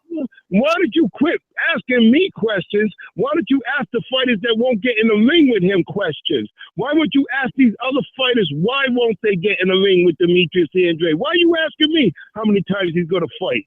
Ask the guys who need to get. You can't fight by yourself. And we do that too, Paul. We do that too. We do that all the time. What? Why don't? Okay, you go out there and you put us all on a conference call with all these fighters, and let's have some fun. And let's see who has the balls. Like I said, the only one who had the balls was Willie Nelson, and I commend him for it. Well, Paul. So let's see who you can get up there and do this. All you got to do is badger them. Go ahead, go after them. Well, make them get in the ring. Well, our final question is just, can you give us your best guesstimate of when we could expect to see your son? That's the final question. As soon as the negotiations are done with the Koke fight, you will see him. So, but the Koke fight is expected to happen when? First quarter? Are we talking February, March, April? Is it May? What month are we targeting? Buddy, when they do their purse bid, they have to submit the dates with a purse bid and a venue. And then we will know. So the negotiations are starting from zero, what you're saying, because the purse bid has to be restructured? No, that's what they asked for. So the first bid is going out again. So therefore, when that's all said and done, we will know. And then you will know. Well, Paul, we want to thank you for going a few rounds where the fight will be held at, what date it would be held at, and what country it will be held at. After the purse bid comes out, we will know. Well, Paul, we want to thank you, obviously, for going a few rounds with us here on TBV. We obviously respect and love you and your son, all right? We just want to see him back in the ring.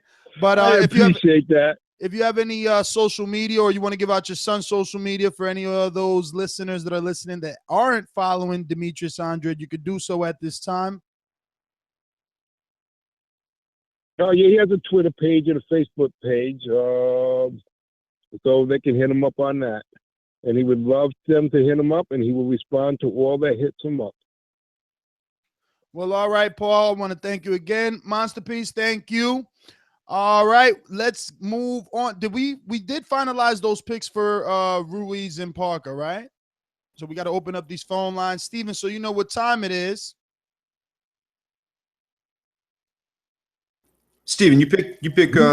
Brought to you by our sponsor, El Camino Electrical Services, who have over 15 years of commercial electrical experience, servicing the whole Silicon Valley and the entire San Francisco Peninsula. Visit us at our website, elcaminoelectricalservices.com.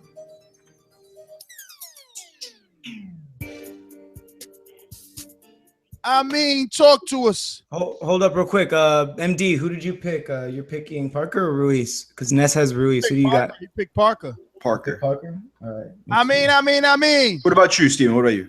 I pick Parker. We're going to go back to our man. He's busy. Alex, talk to us. Lemon. What's up, TBV? What up, Alex?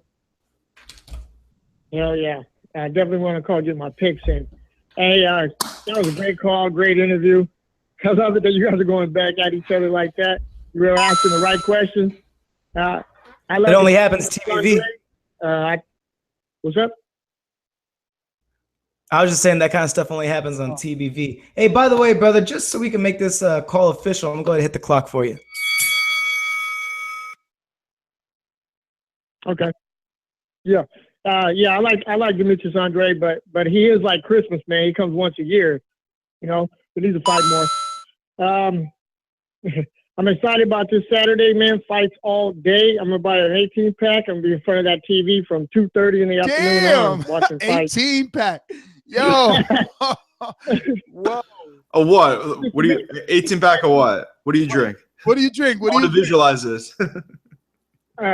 Modelo? I like we can go with the original Modelo. No, I stay away from Modelo. Hey, I like 805s or you go straight Budweiser. For the appreciation. You guys got 805s over there? I've never heard of that. Corona. Yeah, I never heard of 805. I drink straight up Corona. Is that like Steel Reserve or? But it better not be like Steel Reserve.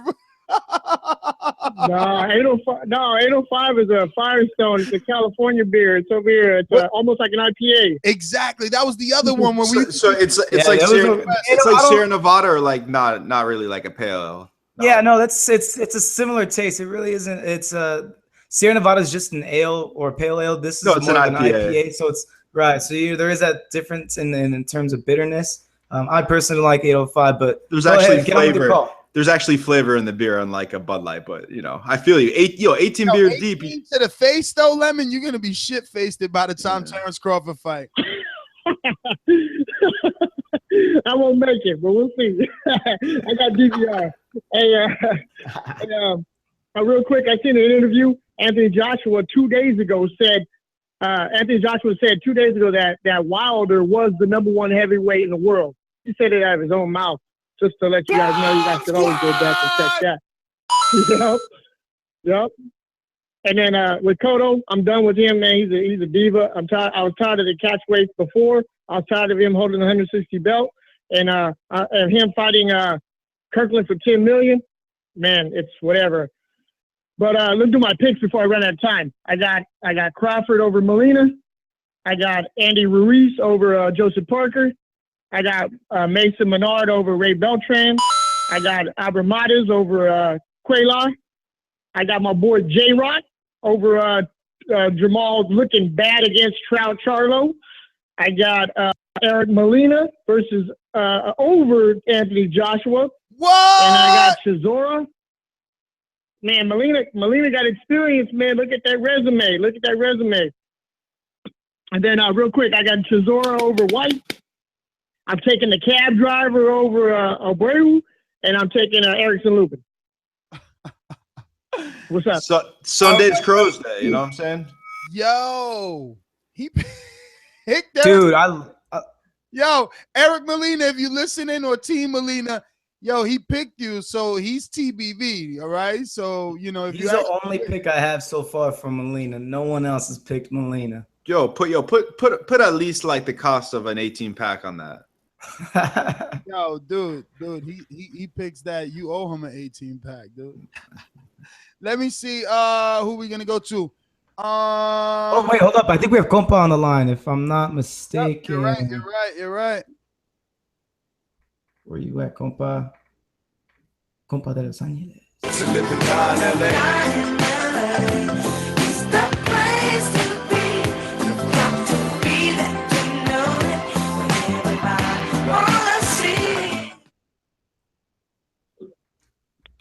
Yo, what up, Boxing Voice? What up, Nance? What up, Steven? What up, Boxing MD? Yo, what up? Compa? A lot of fights this weekend. Yo, there's a lot of fights, man. But check this out. I'm gonna make it quick. I got Abner Mares. I got Andy Ruiz. Who else?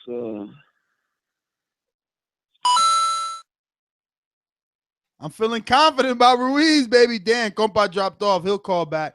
Let's get to Pedazo de Monster. Yes. Hello. Hi. Where's my fucking intro? I mean, I dropped the ball because I said your name in Spanish, so I dropped the ball. But here you go. I'm a motherfucking monster.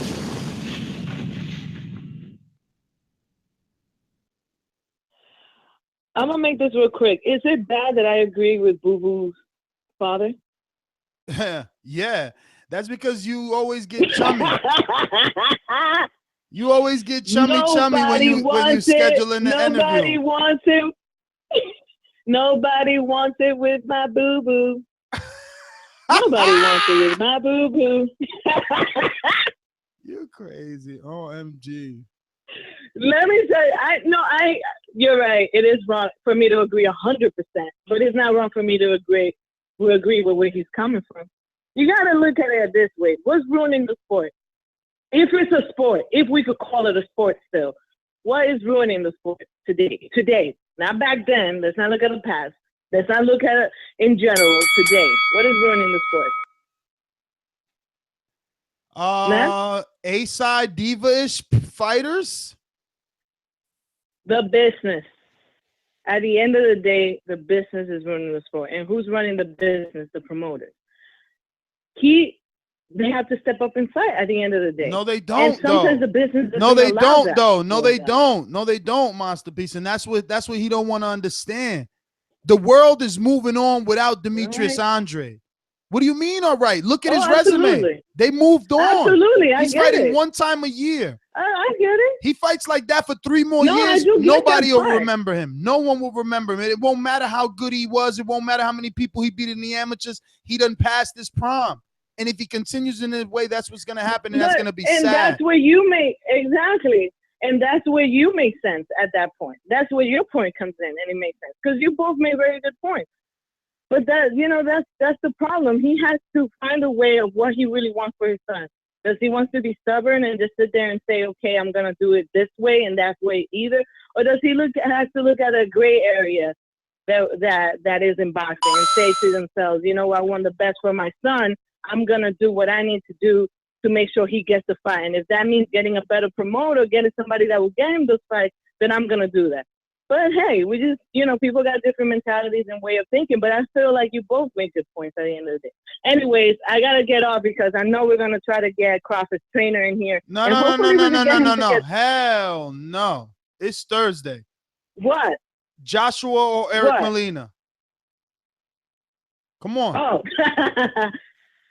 Okay, I got This is speed chess, girl. Speed chess. Okay, Joshua. Dylan White or Chisora? I got Chisora. Mares or Cuellar? Oh, Cuellar. Charlo or Williams? I got J-Rock. Ruiz or Parker? Ruiz. That's it. All right, pedazo de monster. See you later. Get us hello, Crawford and Molina. I got Crawford. Oh, yeah. Of course you do. Get us his trainer so we could get some rounds of sparring in with good old Brian too. I'll be back later. All right. I'll be back later. We like the Ghostbusters over here. I ain't afraid of no ghosts. I go rounds with anybody. Don't matter. Look, you know Demetrius Andre's father's been listening too. First thing Paul said when he came on is, well, we about to go some rounds, Ness?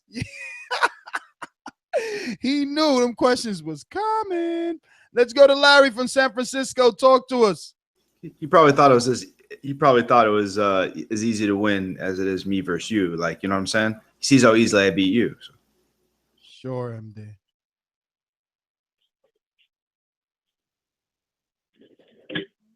$415, Larry, what's up? What's up? Y'all there? We are here. Hey, I'm definitely here, and I'm over here trying my best to recover from that interview. Oh my gosh, that was simultaneously the best and worst interview I have ever heard. If it's not clear why Andrade's career has gone the way it has by now, it just can't be for you. Can you imagine if Demetrius Andrade and Chris Eubank Jr. wanted to fight and their dads were left in charge of the negotiations? That fight would take longer than Triple G, Canelo, and Manny Pacquiao and Floyd put together. That was awful, and that's exactly why Andrade's not doing anything with all that talent he has. I feel really bad for him, but he's got decisions to make. Moving on real quick. Hey, big ups to the Boxing Voice for all that work y'all are putting in today. Fantastic shows, bringing all kinds of boxing content. Thank you very much, all of y'all, for that. Let me get the easy picks out the way first, though. Terrence Crawford will beat the brakes off John Molina. And I do respect Molina as a fighter, but you've got to do more than outbox Ruslan Provodnikov to now come in and think that you have a shot to get with Terrence Crawford. Terrence Crawford by wide UD, if not by outright knockout. Next, Anthony Joshua is going to stop Eric Molina. And it's not saying Molina is not a good fighter, but Anthony Joshua is one of the best heavyweight prospects we've had in a while. It's in the UK. He's a big-time puncher. I don't see that going very long, Anthony Joshua, in that one. These other fights now are tougher to call. Dillian White and Chisora, I mean, really, who knows? I think they're both got some skill, but I'll go with the younger fighter in that one and Dillian White, but with not as much conviction in that. And then finally, second to last fight I'm going to pick is the Joseph Parker and Ruiz fight. A couple of days ago, it was Parker hands down, but why he weigh in 13 pounds heavier for this fight than he did against the Com? If this thing is speed of hand and speed of foot, how's he going to come in heavier and think that's better? That's a bad sign. I don't like that. I'm going Ruiz in the upset in that fight based off that. And finally, I'm so happy. I'm feeling happy. No, every time someone... Wait, hold on. Wait. I thought he said he was picking Parker. So are you doing Parker or are you doing Ruiz? He said Ruiz. And more I'm picking Ruiz. No, I'm going Ruiz. Yeah, but I don't think Parker was the hand speed guy. That's Ruiz. I think he's maybe coming with the size and the power, but you know. Yeah, but people think that Parker is the foot speed guy. Stop jacking the call. Go, Larry. And finally, I've got Jamal Charlo over J-Rock. It's a tough fight to call, but at the end of the day, Julian Williams, as talented as he is, he's not that talented to have fought the little competition that he's fought and have people thinking that he's going to beat Jamal Charlo. He may do it, but based off of talent and resume put together, got to be Charlo. Love y'all. I'm out. All right. Good call. Yo, you see? I'm doing pretty well, man. I was nervous with that Andy Ruiz pick, I'm telling you. But guys like Larry, yeah, right. I have such conviction in my picks that no matter who calls it and says whatever, I'm convinced either way. There was a time when I would have picked Ruiz just because he's Mexican. There's a time I would have picked Ruiz just because he's Mexican. Sounds like I won. That sounds like a stuffy nose over there. I mean, maybe. Hey, we have to go back and try. The seasons are changing, Ness. Like, you know. So, Steven, there was a time you would have picked him just because he was Mexican. So you're not picking him? Ruiz? Yeah, no. I said I was picking Parker. Oh, you're picking Parker. Yeah. Why? Hey, so he used to be racist. That's what he's saying. No, it was more of like your countryman, I'm fucking fellow with you. compadre. No, you're repping the flag. Yeah, no. But why? But why are you picking Ruiz? No, I'm Parker. I'm not gonna lie, dude. It was Parker's last fight. It really convinced me. I really like what I saw in terms of his ability to punch on the inside. The guy that he fought was taller. What was his name? Carlos Takam. There you go. Yeah, but he didn't look good versus Takam. Neither did. I thought, didn't he blow through him? No, he won 12 rounds with him. He did? I'm thinking of another fight then. But I don't know. I think that Andy Ruiz to have his career kind of stalled like the way it has been, kind of not progressing. He kind of maybe plateaued. I think that has a lot to do with the way you build an up-and-coming heavyweight of all people. You want to kind of have them steadily rising as opposed to, okay, they're just there was no new test that came to Andy. He didn't have no top battle or a good veteran to test himself against. And now he's getting this title shot where it kind of feels like, okay, he's been around for a while. Now let's finally give him his shot. Does he deserve it? Is he really a top 10 or a top 5 heavyweight? I don't know. I guess you can argue the same about Parker, but I'm going off of eye test. All right. Well, let's get out to these phone lines. 239. Are you a first-time caller? Hold on. Try Amin again. Amin might be ready. Oh, Amin. Lucky we got Steven around these parts, Amin.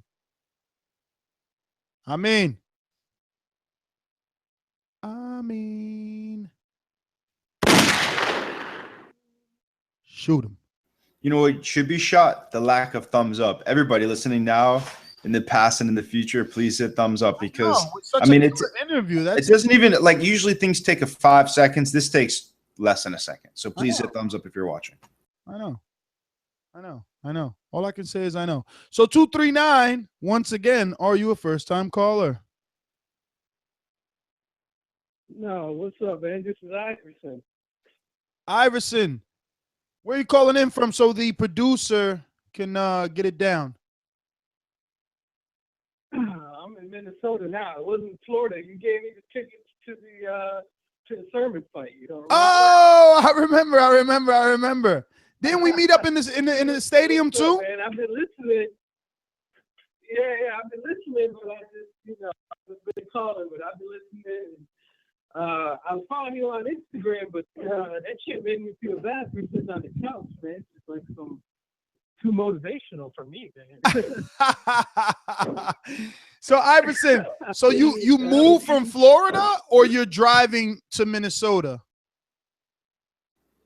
No. Now I moved from Florida to Minnesota. What? So what the heck made you do that? Yeah. Man, my girl opened up. Man, your girl is always over a woman. Why do we always chase the women? We should be chasing destiny. And speaking of that, man, you're supposed supposed to come see me at the Thurman fight, man. I had a bad little girl with me that day. Yo, make your picks. And you know Ness, like you better be careful with your girl around Ness or Gibbs. Ness GTO is not GTO for nothing, Yo, Crawford Molina, who you picking? Okay, so we got Crawford's definitely gonna beat Molina. Joshua's definitely gonna beat Molina. I don't know what that other dude was talking about. Morris and Cuellar, man, I'm gonna go with Cuellar. Shake it up a little bit. You said you're nervous about Parker Ruiz. You should be nervous because I don't know who the fuck is going with Ruiz on that fight. Parker will beat him. I promise you that. And it was over Charlo. So here's the thing on the Parker Ruiz. You got Williams over Charlo?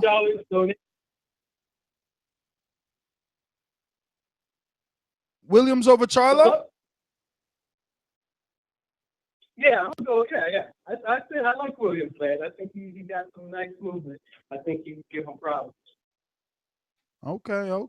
But I'm so confident in the Parker Ruiz that I'll donate $50 to the Boxing Voice if I am wrong. So that donation, it's not going to be there, but just so you know. Well, all right, Iverson. Thank you for calling in, my friend. We're going to get on to some other callers. Obviously, we got a jam-packed show. Remember, the number is 1-425-569-5241. Press 1 just one time. We're going to go out to these Skype callers. They've been waiting patiently, and they're up. Alex from Australia, talk to us. Make those picks. All right, picks. I'm going to go with Charlo over Williams. I'm going to go with wait, did someone pick Molina over Joshua? They sure did. Wow. You probably got more chance of seeing a Malinaji knockout than that. But I'm going with Joshua, obviously. Ruiz Parker, man. You guys keep changing my mind, but I'm still going to stick with my initial pick on Parker. I think the eye test just shows a little bit more, skills pay the bills kind of thing. Wait, you don't have like a natural angst against him because he's from New Zealand and you're from Australia? There's no bias here, man. There's no bias here. My favorite fighter. My bad. I couldn't care less where you're from. Yeah. So, Stevens, not everybody's like you with your nationalism, Who else is fighting? Mahrez. I'll pick Mahrez just because the odds are nice on him, betting wise. So I'll go with Mahrez. And is there any other fights I've missed? Maybe Crawford Molina. That's probably the easiest fight you're ever going to pick in Crawford. I'll go by decision because I'm a betting man and the odds are better on that than the knockout. So I'll go by decision. And yeah, that's about it. Derek Chisora and Dylan White. Oh, damn, you had to ask me that one. I was hoping I'd get away with that one. Far out.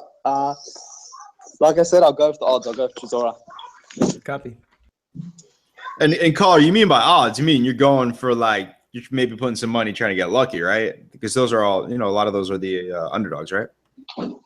Yeah, well, yeah. Whenever I said the odds, it's because they're the underdog, and yeah, they're paying. I think the odds are very not as aggressive as they could be. I think Chisora and White's closer. I think Parker and Ruiz is closer, and yeah, pretty much. I think Andy Ruiz is actually maybe like a 2-to-1, 2.5-to-1 underdog. So, I mean, if you guys think he's going to win, and that's included, that's a good betting fight. 2-to-1? Oh, well, I'm getting 4-to-1 on him. I'm getting 4-to-1 . So 4-to-1. I got to look that up actually to make sure. Well, all right, Alex, let me get to some other people because you got to take care of the kids back there. It is definitely noisy. Put yourself on mute so we can get to some of these other Skype guys. Man, Raymond Rocha, right when we were going to get you on, you dropped off. What's up with that, Holmes? Don't nobody hang up on TBV. So in the meantime, we're going to go to Scorsese. Talk to us. Yeah, that dude wasn't muted, man. He's tripping on it. Raymond wrote whatever. But yeah, I just want to talk about the big boy, man. Ruiz, man. I hope Ruiz win. I don't want to be no hardcore fan this week. I want to be just like everybody else. I want Ruiz to win. Hell to all these big, strong, masculine-looking dudes making all the women want you to work out and shit. I want my woman to be happy with my big sloppy ass when I don't feel like doing nothing. When I hit 30 and I just say, look who the heavyweight champion of the world is. I want shit. He the champion of the world. Why I can't look like that? So I'm rooting for Ruiz. Matter of fact, that's my favorite fighter now. Top 10 favorite fighter. Fat ass Ruiz. Hey, So Steven, change my pick because you already know anytime this dude picks, you got to pick the opposite. He's like the Jinx. Anybody ever seen that movie, The Jinx? Well, this is he. You know what I'm saying? I'm telling you. But all right, go ahead, Scorsese. Are you saying Scorsese's like Eddie Mush from Bronx Tale?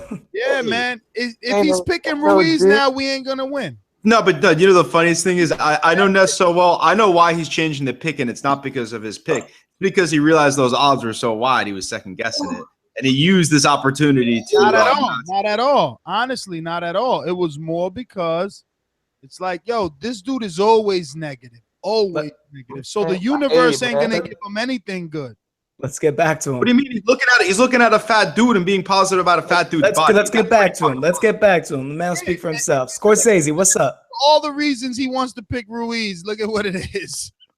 Scorsese's funny, man. Some days I wanna do the tilapia, the chicken, for 3 or 4 weeks, and then some days I just be like, it's 2 a.m. I want a triple cheeseburger.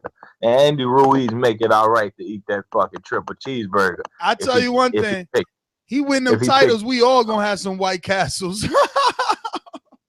So I'm rooting for him. I don't know no damn Joseph Parker. I don't know nobody in New Zealand. I'm that's a Mexican American. I'm American. Bring that damn belt back, and I'm be negative now. That damn J-Rock got the personality of Virgil Hunter. So I ain't trying to see him as my champion. If I'm a casual fan, I know Charlo trying to steal hoes out here, but I don't think he ever gonna be around mine. He probably better for boxing. I'm gonna go with Charlo. I hope John Molina knocked Terrence Crawford out for ducking Felix Diaz. I'm tired of people ducking. I don't care about nothing else. Who else you got? Wait. Yo, put him down. He picked Molina over Crawford. I said I hope. And White, I'm tired of Dillian White. I don't like no 6'4" man calling nobody smaller than him bully. Like, I hope that table would have broke his damn neck. I'm going with Chisora. I know he ain't gonna bring it, but shit, I like that bullshit in boxing. So who else in there? Abner Morris gonna get knocked out. Myra's getting knocked. Chavez Jr. back. He lifting weights. Fuck them weights. Get like Andy Ruiz, Chavez. Be yourself, baby. And I'm out. When he's himself, he gets knocked out by, what's his name? Who knocked Chavez out again? Fonfara. Yeah, Fonfara. Yeah, it was Fonfara. And then he also lost to Brian Vera. That was a great fight. Let's get to Mr. Info Joe. This portion of the show we call In the Know, presented by my brother.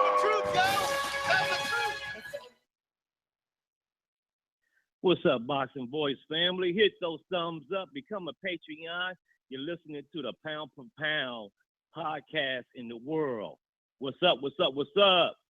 Info Joe, what's going on, brother? It is a lot of fights this weekend, and you have a lot of picks to make. I know. What up, Joe? Good to hear from you, brother. I know. What's up, Steven? What's up, MD? What's up, Monster behind the scenes putting in that work? How y'all doing? What up? Oh, let me get into it. Hey, this is a Boxing Utopia weekend. Thank you, Boxing God. Bud, Brew, and if you can, get some broads. All right, let me give you my pick. I got Cuellar, Joshua, Crawford, of course, Parker, Dylan White, and I think I'm going to have to roll with Charlo. I think skill-wise, J-Rock and Charlo are even, but Charlo is battle-tested. J-Rock is not battle-tested. So I'm going to have to go with the Charlo, Lions only, and that's my call, brothers. Peace out. Hey, yo, Ness, when you dropping the appreciation on video? Oh, I still haven't gotten the full edited version. I've only gotten what I've already put out. That teaser looks good, though. Yeah, it does. Yeah. I like that mannequin, man. I know. As it comes out, you guys will get it, man. Did you get the email of all the pictures, right? I sent all you guys all the pictures. Yeah, they was dope, man. Thanks, man. All Appreciate right. it. Peace, Boxing Voice family. Hit those thumbs up. All right, Info Joe. Ain't no show without Joe, man. We're going to go to the windy city of Chicago. Carmelo, talk to us.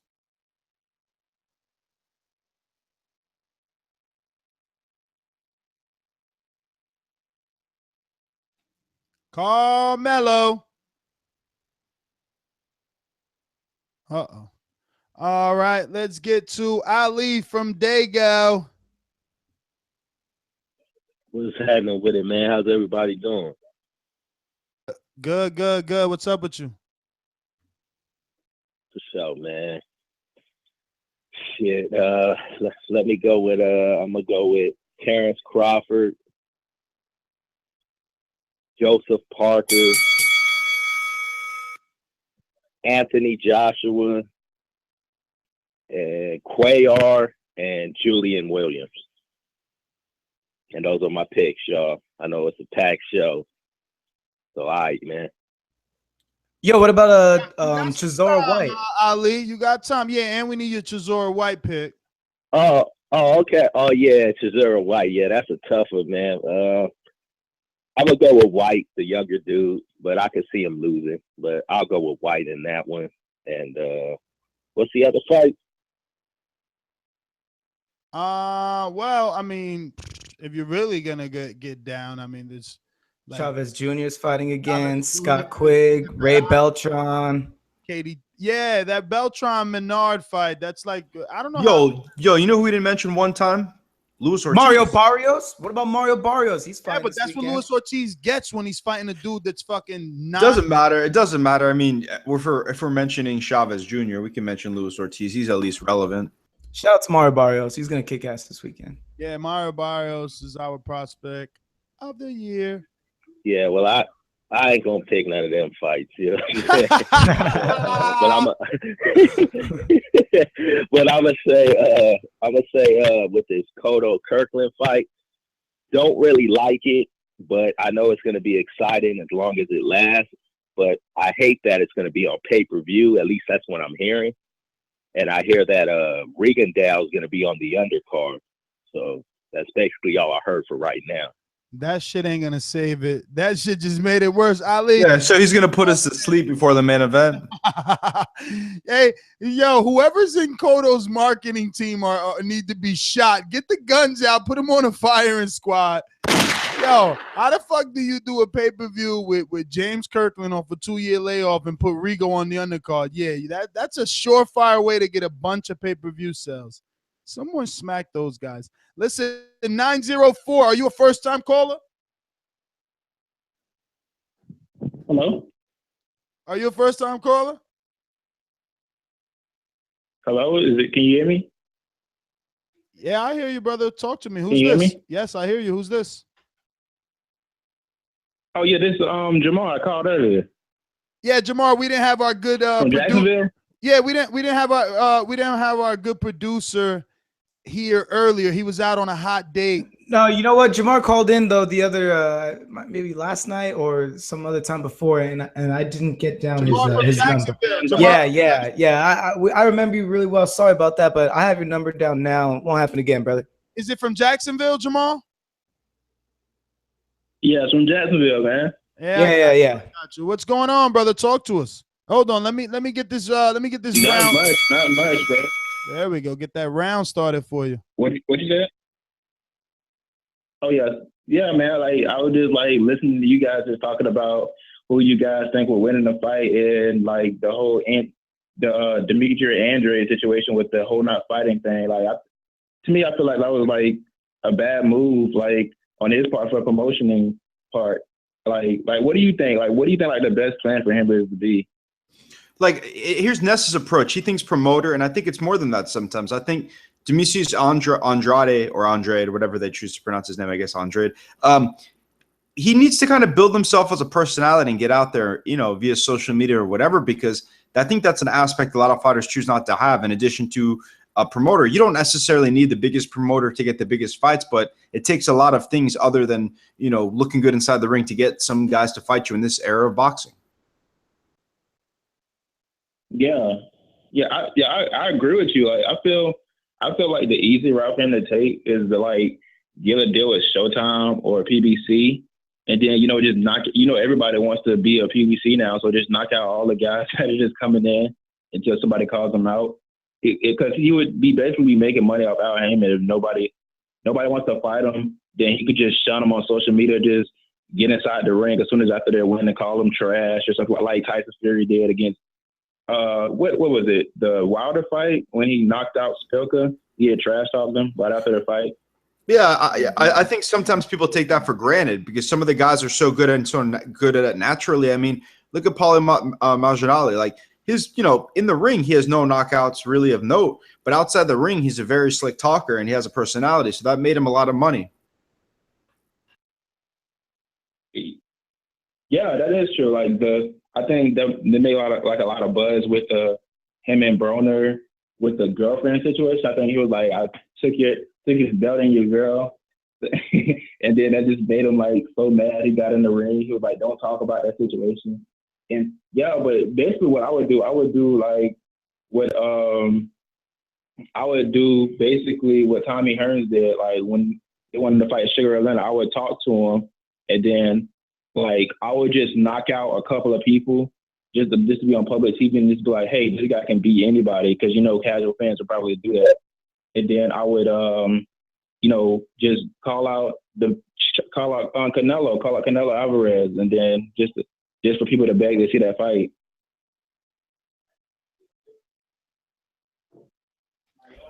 Hey, so Jamal, have you been making any of your picks yet? Like Guess not, because that's about to be at the end of the round, baby. Oh, me? Were you in my prediction? Let's get it real quick. Crawford, John Molina. Am I still on? Yep. Yeah. Oh yeah, Crawford definitely beats Molina. Too fast, too slick. Puts a little pressure on late rounds. More likely UD. What about Parker Ruiz? Hold on a minute, Jamal. We just need you at this point just to say the name, because you know you pass your round. You only get one round of action here. So Crawford, Molina, who you got? Oh yeah. Okay, Crawford beats Molina. Okay. Joseph Parker beats Andy Ruiz. Dillian White beats Chisora. Cuellar, whatever his name is, I think he beats Morris. And I think that's it. I think it's all the fights. Charlo versus Williams.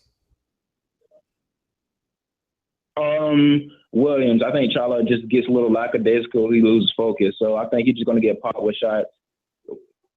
And then he's just going to, like, steal rounds. All right, now what about Joshua versus Molina? Oh, I told you that. Like, that's a mismatch, man. Okay.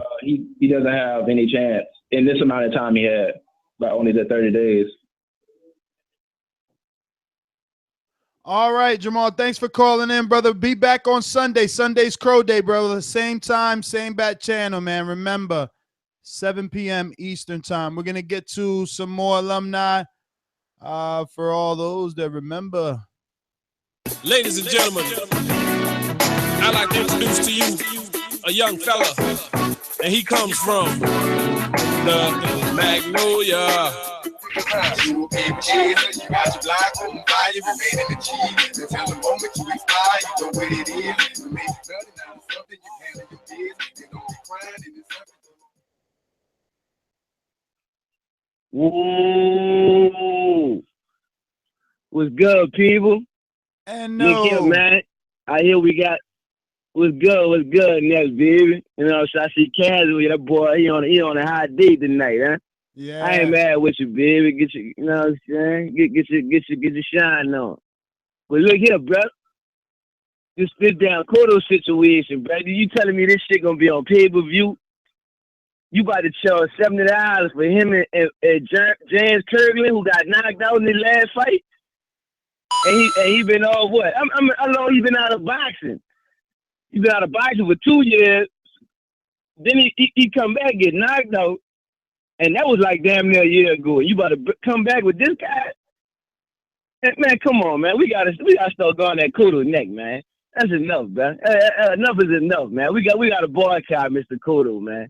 And the other fight we got here, bro. Crawford and John Molina. Why are we talking about that? We know what's gonna happen with that. The only thing John Molina could do is get a lucky shot in. That's what we about to watch. We over he become the American man. And what else we got? We got we got Joshua versus I forgot the other guy's name, man. You know what I'm saying? For Eric Molina. Title. Eric Molina. Eric Molina. We got Eric Molina out here. All right, that's coming over free. I guess I'll take that. Then we got well, wait, I might well make my pick while I'm talking. You can go ahead and give me Joshua on that one, and you give me Crawford on the first fight I talked about. And after that, what we got? We got Ruiz and Parker. Yep. I guess I'm gonna go with Parker. I'm gonna go with Parker on that.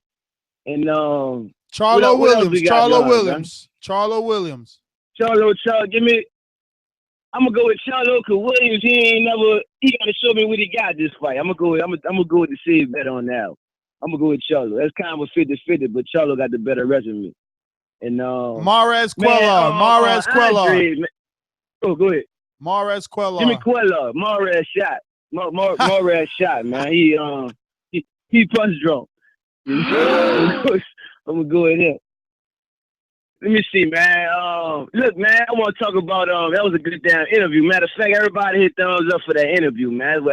That's a nice interview, but it gave a lot of information on what's going on with Andre, man. You know what I'm saying? I mean, Andre, he might well sound 50 shit. If that's how you're gonna look at the whole situation. If you ain't, how you can't promote a guy? Andre, he a talker. He not afraid to talk. He got personality. If you can promote Crawford ain't got no personality. If you can promote Crawford, man, you damn sure can promote Andre. So that will let you know he need to get with a new promotional company because they can't do nothing with him. Every time I see Andre in front of a camera, he down there like a Keith Thurman. You know what I'm saying? He can run his mouth. You just got to put him in the right position. Now, if you're not telling him to go to these press conferences, jump in the ring, and do all these shit that, you know what I'm saying, that will make fans be like, damn, they might not really know him except for hardcore, but the casual fan be like, damn, who the hell is this guy here? Let me go on YouTube and look at him. His talent gonna show for a show. Once they see he can fight and he talking, they gonna want, man, look at McGregor. They don't even know what the hell he can do in the boxing ring, but they won't see him against the best fighter in the world because he can talk. It's promotion. His company can't promote him. If they can't promote, man, Bob Arum is an 80-something-year-old man. He probably could promote this man better than what they doing. You know what I'm saying? This man 80-something years old and he got common sense.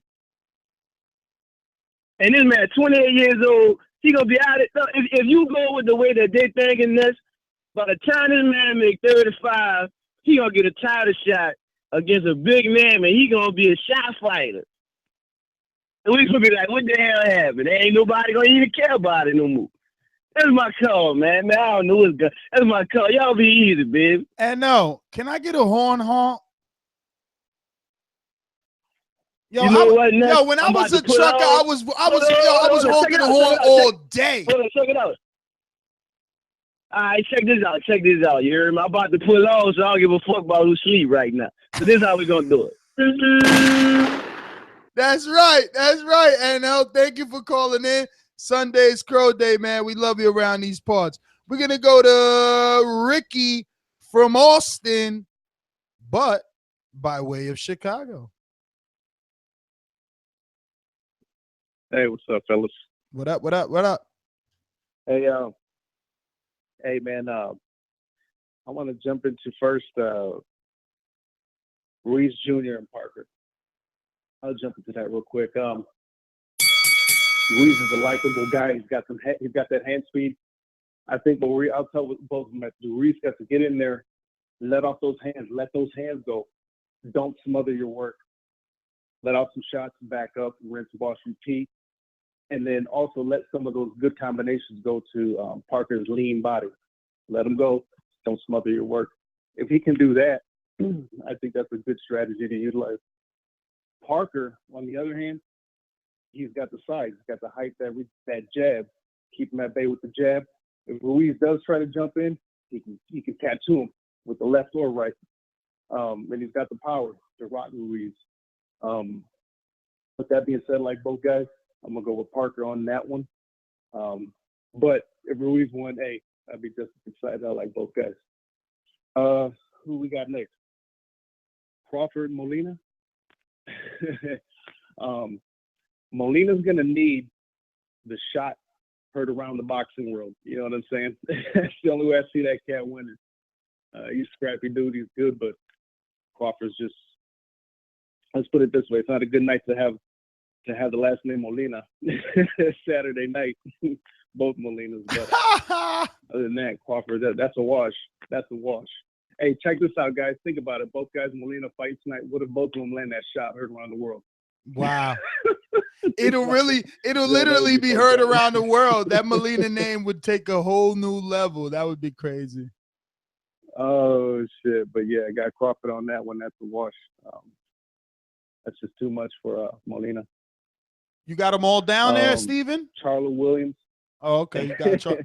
Hey, Charlo Williams. That's a 50-50 fight to me, man. Honestly, I haven't seen too much of J-Rock. I don't want to say, yeah, I'm going to go with Charlo because I've seen his work. But, hey, Ricky. Yo, we got to what's up? Ricky! We going to come right back to you, Ricky, from what was that, New Jack City? No. Yeah, he's Boys in the Hood. Boys in the Hood. Where is Monsterpiece? She's ready with Brian McIntyre, trainer of Terrence Crawford. You see her there? Yeah, I found her. Monster, you're live. Next time, press 1 for me, though. For you? Oh, okay, cool. Family? I don't know about that. Hello. Hey, but I'll get the passes and your other 6 tickets for the next. All right, let's come back to them until she's ready, obviously. Hey, what's up, y'all? Monster, is he ready? Are you? Brian. Hello? Brian, you there? What's up, man? Oh, okay. Oh, we didn't know what was going here, on. Man.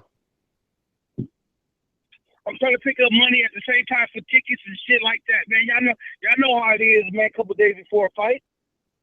You still handling the tickets, huh? Well, for my childhood friends, man, the guys I went to school with, I'm gonna definitely do that. That's what I like to hear. God, that don't turn around and forget about his friends.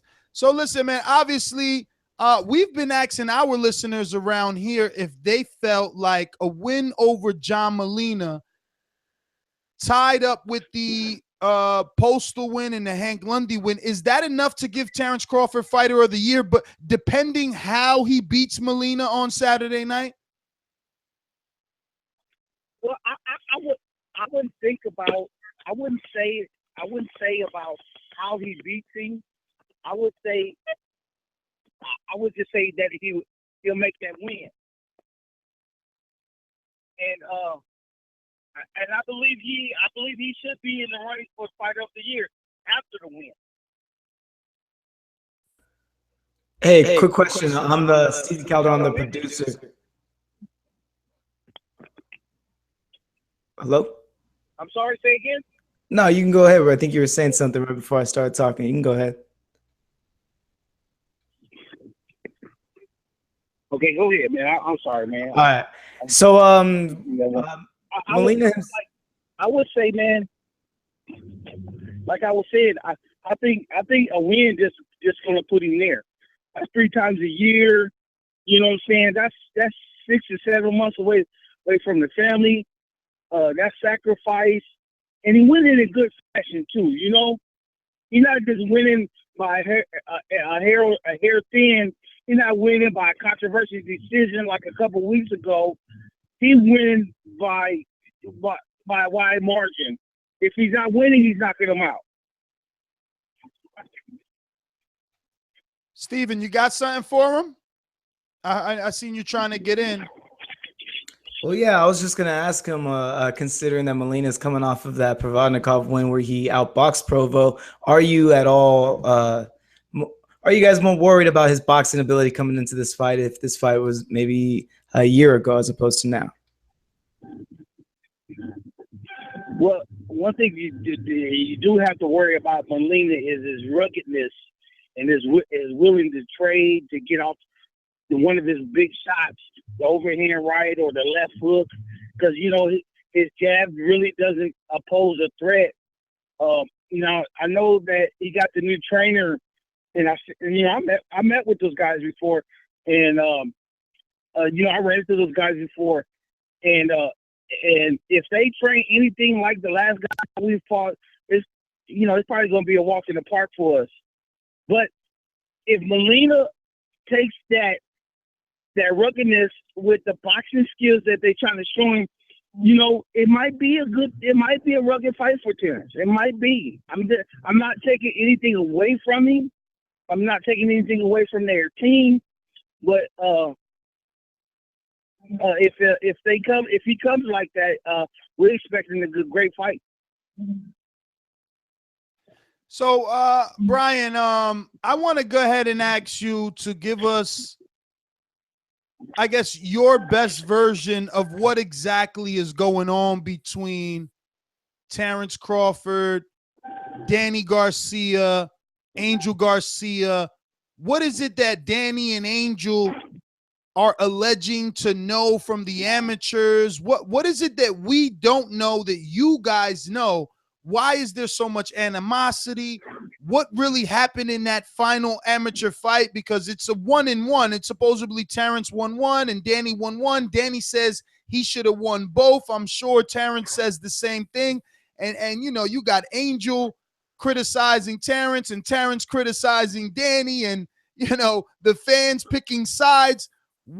How'd this all start? Where'd it come from? I don't know. You know what? Because I believe like last year we was in training camp, and then you know, we trained in Colorado Springs, and so Danny has some good people up there that Ricky Lopez and them guys up in Denver, Colorado. So they seen each other up there, and it was all cool. Everything was cool, you know. And as far as this bad blood comes between Danny and Terrence, you know, it's kind of baffling to me for Danny or his dad to say anything bad about Terrence. You know, if you look at it, Terrence never said anything bad about Danny until Angel or Danny came out and said something bad about Terrence.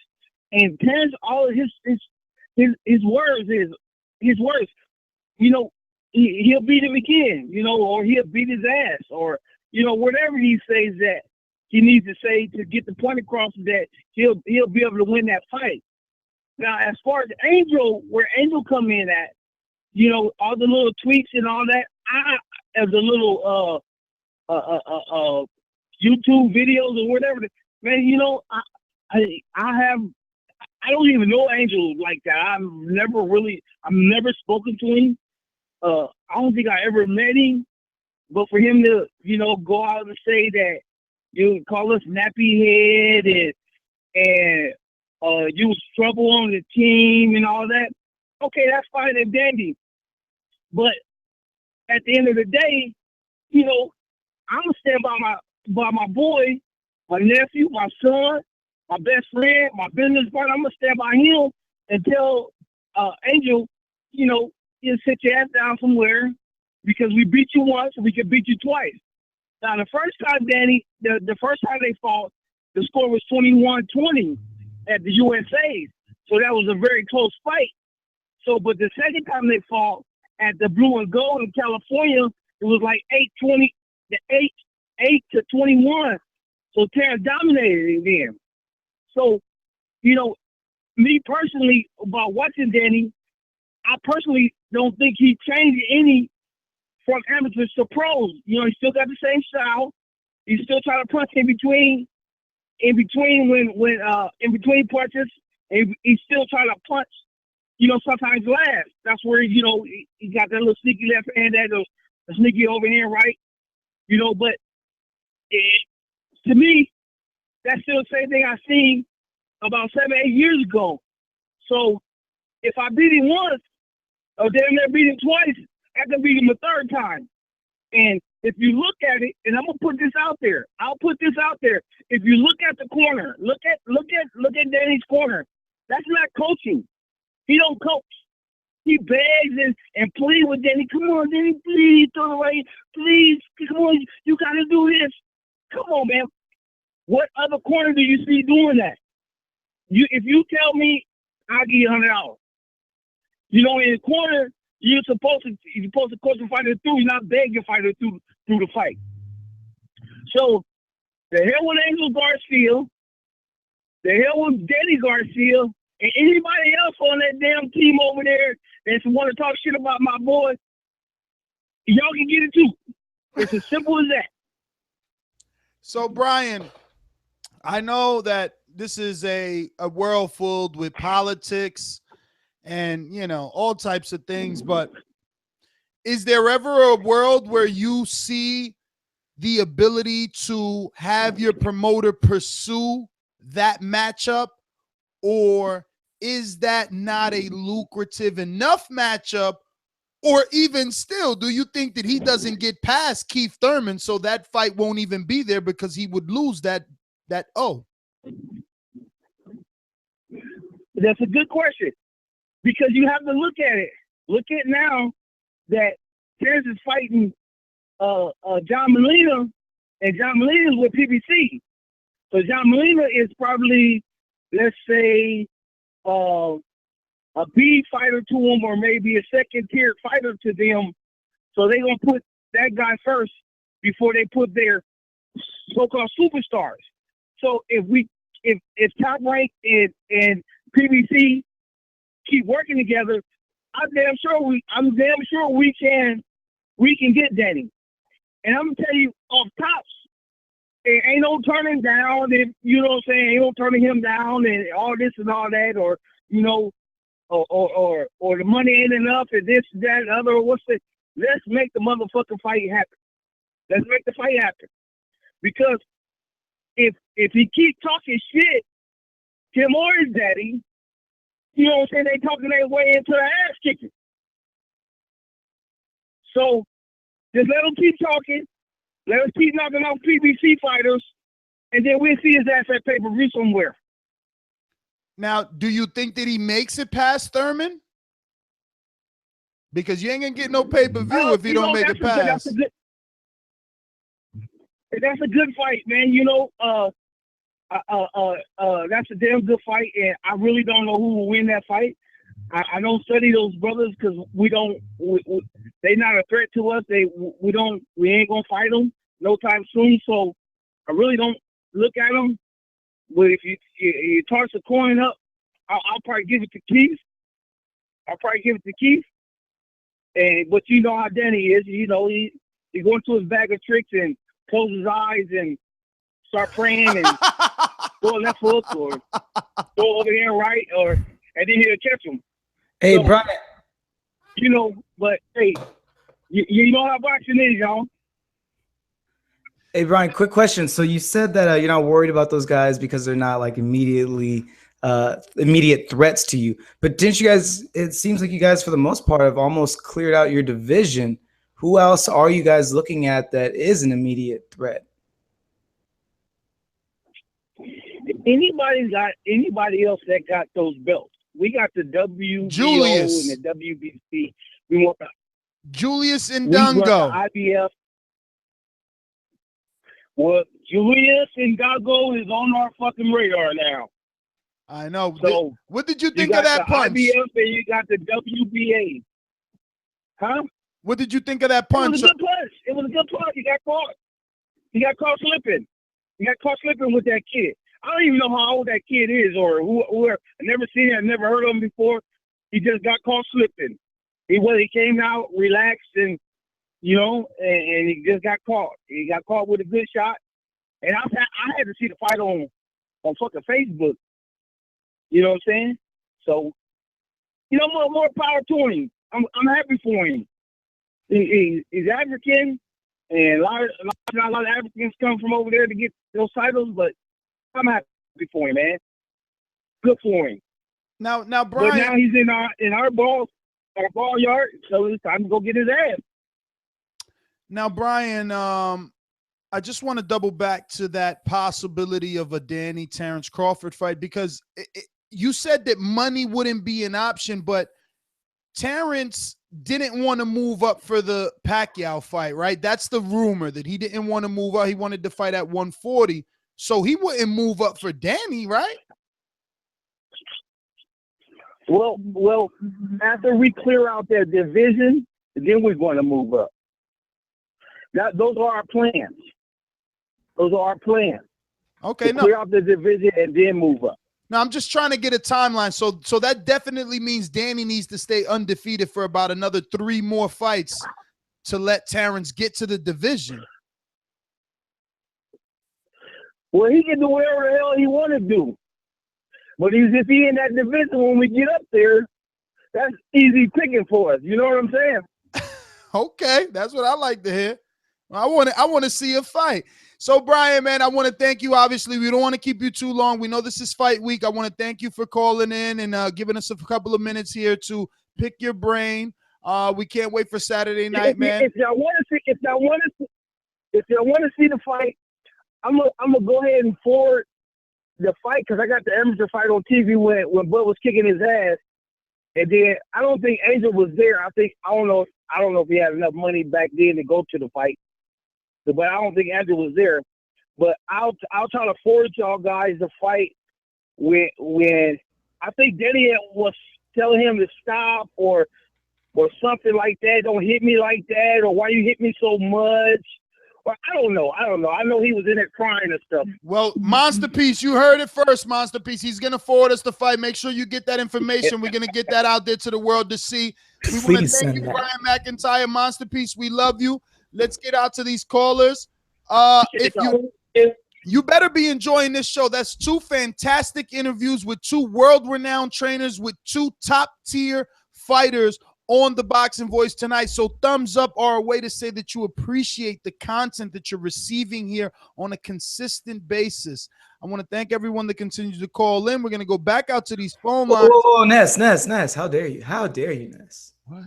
You know the tradition around here. You said it yourself. We just had 2 amazing kick-ass interviews, and you know who goes on after the interviews.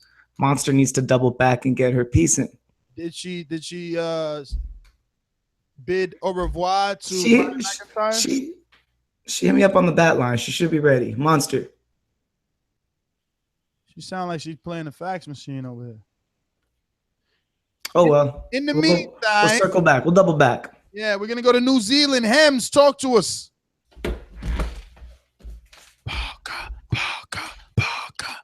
Hems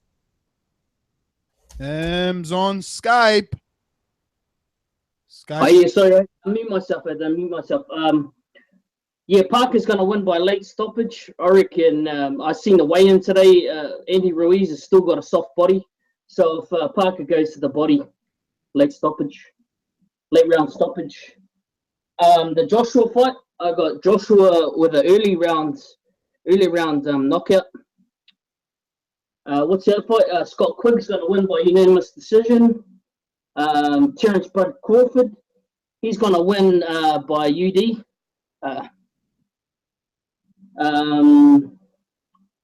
Cuellar, I reckon he's going to get a late stoppage on Maris. Dillian White's going to knock out Chisora. But that undercard of Anthony Joshua and Molina, that's a really good undercard, man. Like Louis Ortiz is probably gonna Luis Ortiz, whatever his name is, he's probably gonna do a better showing, because that guy David Allen or whatever his name is, he's just rubbish. He's gonna get knocked out. But my best fights of the weekend, my 50-50 fights of the weekend is J-Rock Charlo. I reckon that's a really close fight. But I got Julian Williams winning that fight just because I like Julian Williams. But if he uses, I reckon he's got more boxing skills than Charlo. But if Charlo uses his jab and stays out on the outside, he might be able to beat Charlo. And my other fight, I reckon, is really good, but I haven't heard anybody talking about it, is Louis Conception and Khalid Yafai. I reckon that's a 50-50 fight. It's under the Joshua card. I reckon that's a really 50-50 fight. I've got Conception winning that fight. But yeah, that's my call, bro. All right, Hems. Thanks for calling in, brother. Oh, hey, Ness. So Monster did just text me that she is back on and she wants on. Also, by the way, I wanted to make a note. Earlier, I was saying that Parker's last fight was against. You guys were saying it was Takam, but that Takam fight was in May. His last fight was in October against Alexander Dimitrenko. Remember, he put a blast on Dimitrenko and got him out of there in 3 rounds. Yeah, Dimitrenko's soft as cotton candy, man. Oh yeah, that's right. Andy Ruiz is built like a freaking brick house. No, man, that guy looks. No, we're not talking bodies, man. We're talking demeanors, man. That dude is soft. He don't even. Yo, we'll see come Crow Day, man. You'll find out. Anyways, let's see where Monster's at.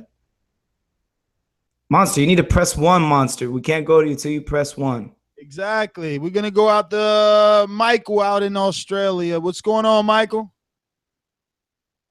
What's going on, Boxing Voice? What up? What up? Nothing much. Yeah, so there's a lot of boxing on this weekend, so I'll get my predictions out.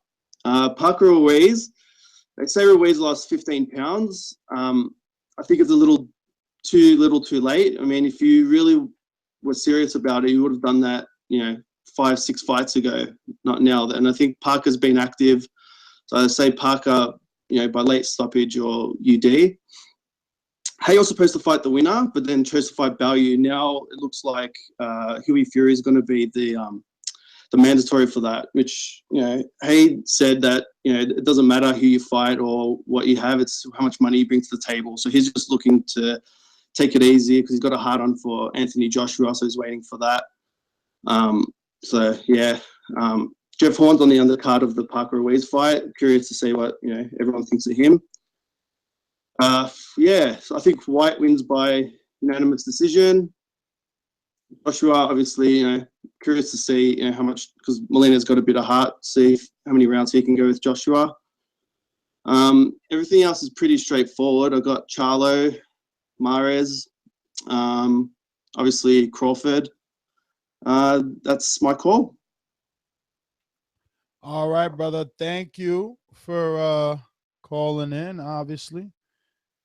And for all the work, by the way, guys, that's Michael, man. He does all the work for us out in Australia, all those Zach Dunn fights and Blake Caparello and everything that we get on that side of the world comes from good old Michael. So did you communicate with the Pedazo de Monster? Yes, I did, and she is in the queue. She pressed 1. Thank you very much, Monster. Sorry for keeping you waiting, but what's up? The producer not know how things work around here. I did press 1. I just don't know what happened. Like how you pressed 1 when you had Brian on, huh? And I had to fish out and find you, huh? I just got off the phone with him, and he's hype. Let me tell you, I think he wants Crawford to move up to 147 and fight Garcia. Well, he sounded like he wanted Crawford to have a few more fights. Well, I don't know. What do you think? Do you think Crawford should move up to 147? A lot of people are saying that 140 is already done. 140 is already done. What is he doing there? I think he should move up to 147, and he should fight Garcia, and they should make that fight happen. Can you imagine? Oh, my God, that's Philly, Nebraska, America coming to that fight? That's a big fight, in my opinion. It's a big fight.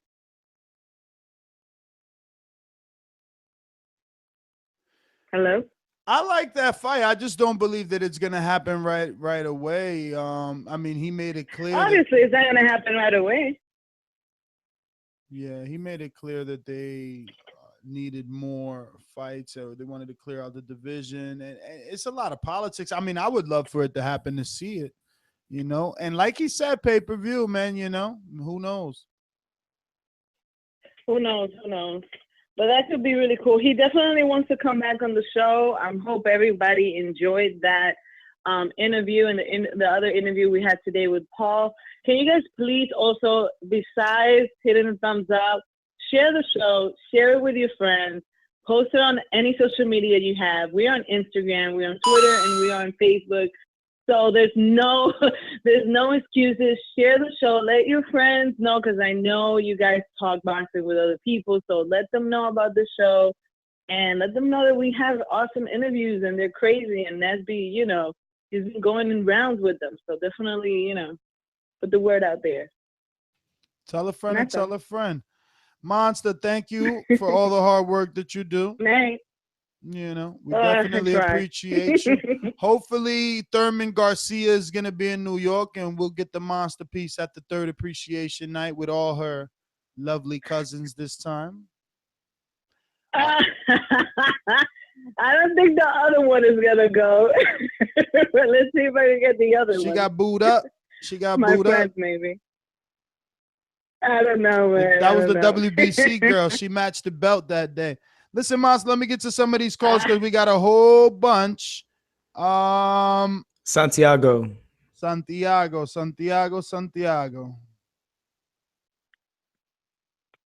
guys, what's up? What up? Not much. Just here watching this show on my friend's Xbox One, and just listening into a hell of a thing that you guys have been doing this entire week. All these immediate reactions and everything. But let's go down the topics that you have right there. My picks are gonna be Crawford, Joshua, Mares, Ruiz, and Charlo. What about Dylan and Chisora? Honestly, the only time I've ever seen Derek Chisora is his fight against Vitali and his fight against David Haye. I've never really seen Dylan White fight outside of the Anthony Joshua fight. But if I had to pick, honestly, I'm going to have to say Dylan White too, because I think the David Haye fight and Tyson Fury fight may have taken a lot out of him than we actually see. Hey, Santiago, do you mind if I ask what's making you pick Mares? Because I'm trying to find a something solid to base my pick on, because I'm picking Cuellar based, but it's mostly on who's coming up and who's on their way out kind of thing. What's making you pick Mares? Honestly, it's the fact that he to me he's a pretty versatile fighter. I don't think he's done just yet. I think this fight might be where he finally blows his last load, has that final fight that he wants to have. And then that's pretty much it. After this, he might not have what he once had when he was fighting at 118 and 122. But I do give Mares a good shot at beating him just because he is the more versatile and experienced fighter.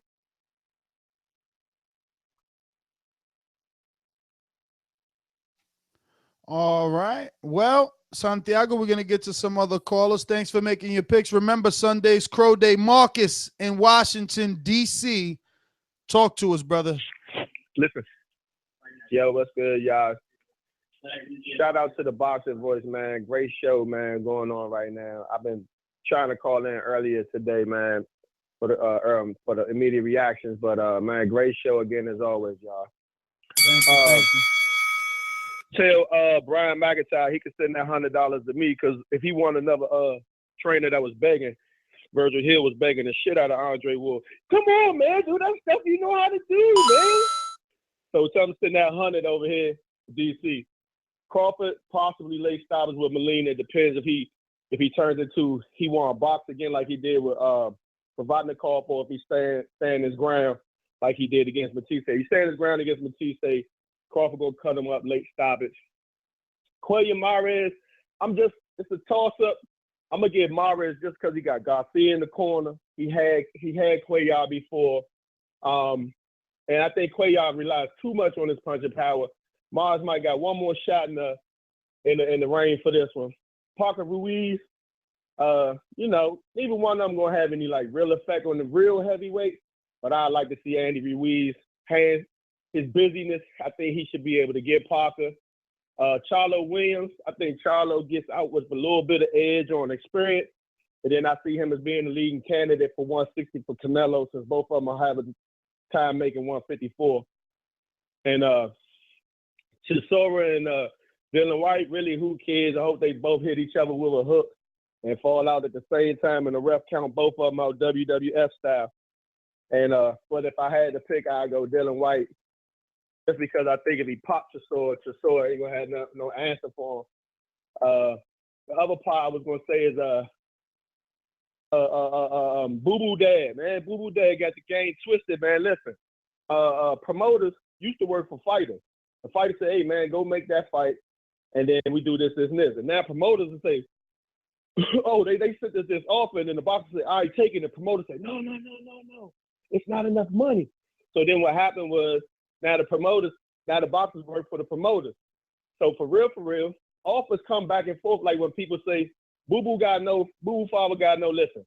If the promoter don't have no fight options on Boo Boo, should Boo Boo beat their fighter, they not gonna sign against that Bama. He good. Everybody know he good. So he gotta line himself up with somebody who got a stable of 54s, so that in the event and when he does beat them, they got options on the man. You know what I'm saying? But great show, y'all, man. And you know what I'm saying? I'm gonna be right here watching the rest of the way in, man. That's my call. All right, Marcus, thank you for calling in. We're gonna go to 503. We don't have you down. Is this your first time calling in? 503? No, man. This is Josue. Obviously, Chicharron ain't doing his job. But but real quick, I got Crawford over Molina. I got my boy, the drummer boy, versus over Anthony Joshua, always juicing. And what else is up? Oh, my guy Charlo over J-Rock. And don't forget to watch Chavez Jr., baby. Chavez Jr. on BN Sports. That's the real king right there. And that's all I got, Ness. Thank you.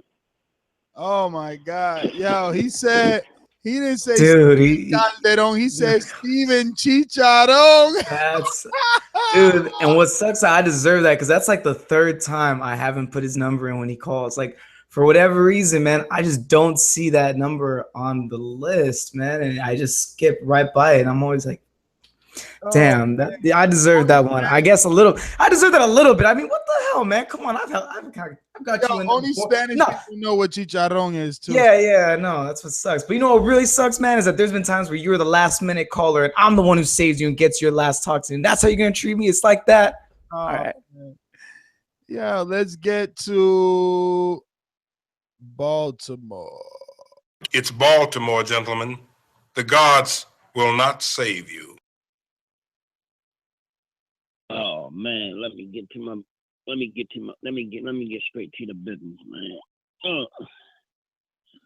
Wood, how you been, Wood? What's going on, Ness? Man, been doing me, man. In Baltimore, man, it's getting dangerous down here, man. Stay alive, Wood. Stay alive. Oh yeah, I'm doing the thing, man. All right, let me get to my pick. That Molina. He everything wrong with a boxer. He do that. He's slow. He's flat-footed. He's dumb. He can't. Only thing he got is power. He gonna lose, and I think I pick him to get stopped. The fat Mexican dude with the titties. What's his name? What's the Ruiz or Louise? Is it Louise or Ruiz?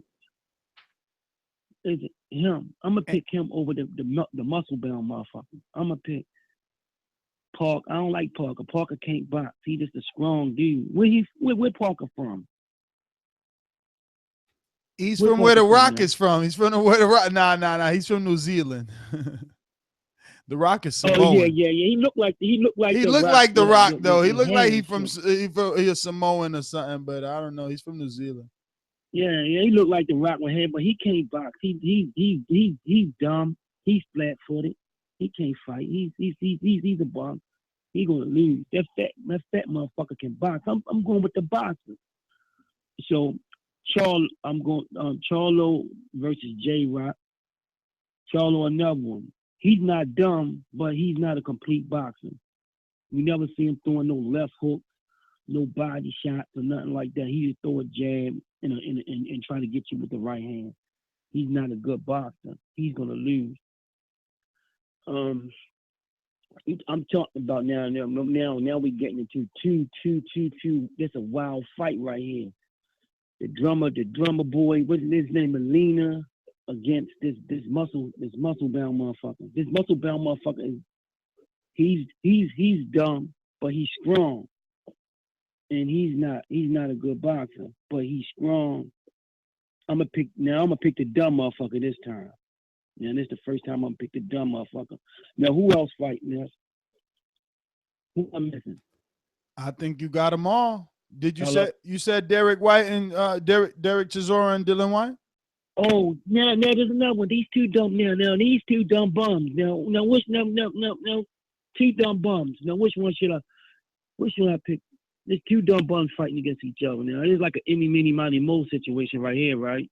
Now I'm gonna pick the young dumb bum over the old dumb bum. So I think the young dumb bum is going to beat the old dumb bum. That got that. Yo, that sounds like a scene out of Jumanji and shit, or is it Night at the Museum? One of them was like dum dum. Oh man, Wood, you're hilarious, yo. I gotta go. That was your round though. Josh, New Orleans. Yeah, what's up? How y'all doing tonight? I'm gonna first start off with Crawford and Molina. I think Crawford will put a boxing display on Molina. Molina showed signs like when he fought Adrian Broner that he can't deal with speed, high level thinking. And not saying Broner displayed that, but Crawford is all of that and above. So I could see him easily beating Molina. Molina don't even have a puncher's chance in that fight. He might I don't think he may quit shit. My next one is Williams and Charlo. I'm not sold on the Charlo brothers yet. I feel like the twin thing, and stuff, but I think Williams gonna beat Charlo. I don't even think the Charlos are the top 154 pounders. I really think Williams and Andre are top in that weight class because Lauer is just sitting on the side somewhere. He's not really making too much noise. I missed that interview with Andre. It's a shame what he got going on because he's really, really a talented fighter. And he does possess a lot of things for us, like the Floyd Mayweather approach to boxing. He's mouthy. He got the look. I mean, he's a great boxer. And he's easily the best at 154 right now. But a lot of stuff is getting in his way for us, his management and that. And that's going to put a strain on his career. Anthony Joshua and Molina. Anthony Joshua, I don't know what the dude trying to accomplish, but I really think what he's doing and the way he's going about working out, I think it's gonna catch up with him. I mean, he looked like a bodybuilder trying to train for boxing, and when he get in there with a top level fighter, I'm gonna show him what fast twitch muscle is against that slow, stiff muscle that he possessed. But it ain't gonna happen in this fight. Molina, I don't think Molina got a chance to beat him. Let me see with the Martis and that other guy. I don't know much about the other guy. I'm gonna go ahead and pick a biased pick and say Martis because he's a good boxer. He just got to keep his head into the fight.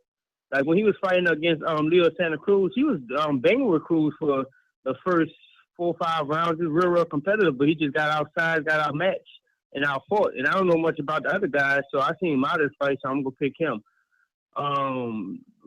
Ruiz, the other heavyweights, Paul and Ruiz, I don't know much about them, so I'm not gonna make no pick on them guys. Dylan White will beat that I don't know how you say his name, Chiroza. Dylan White will beat him because I seen him and some of the things he did against Anthony Joshua, and he got caught and clipped in that fight. I think he was fighting that fight more emotional than Well, Josh, that was one hell of a call. But you only get one round around these parts unless you get an early knockdown. We're going to go to GT Kid from Atlanta. So what's going on? What's going on, everybody? I'm gonna be real quick.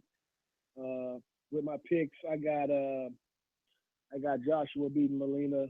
Molina stands no chance.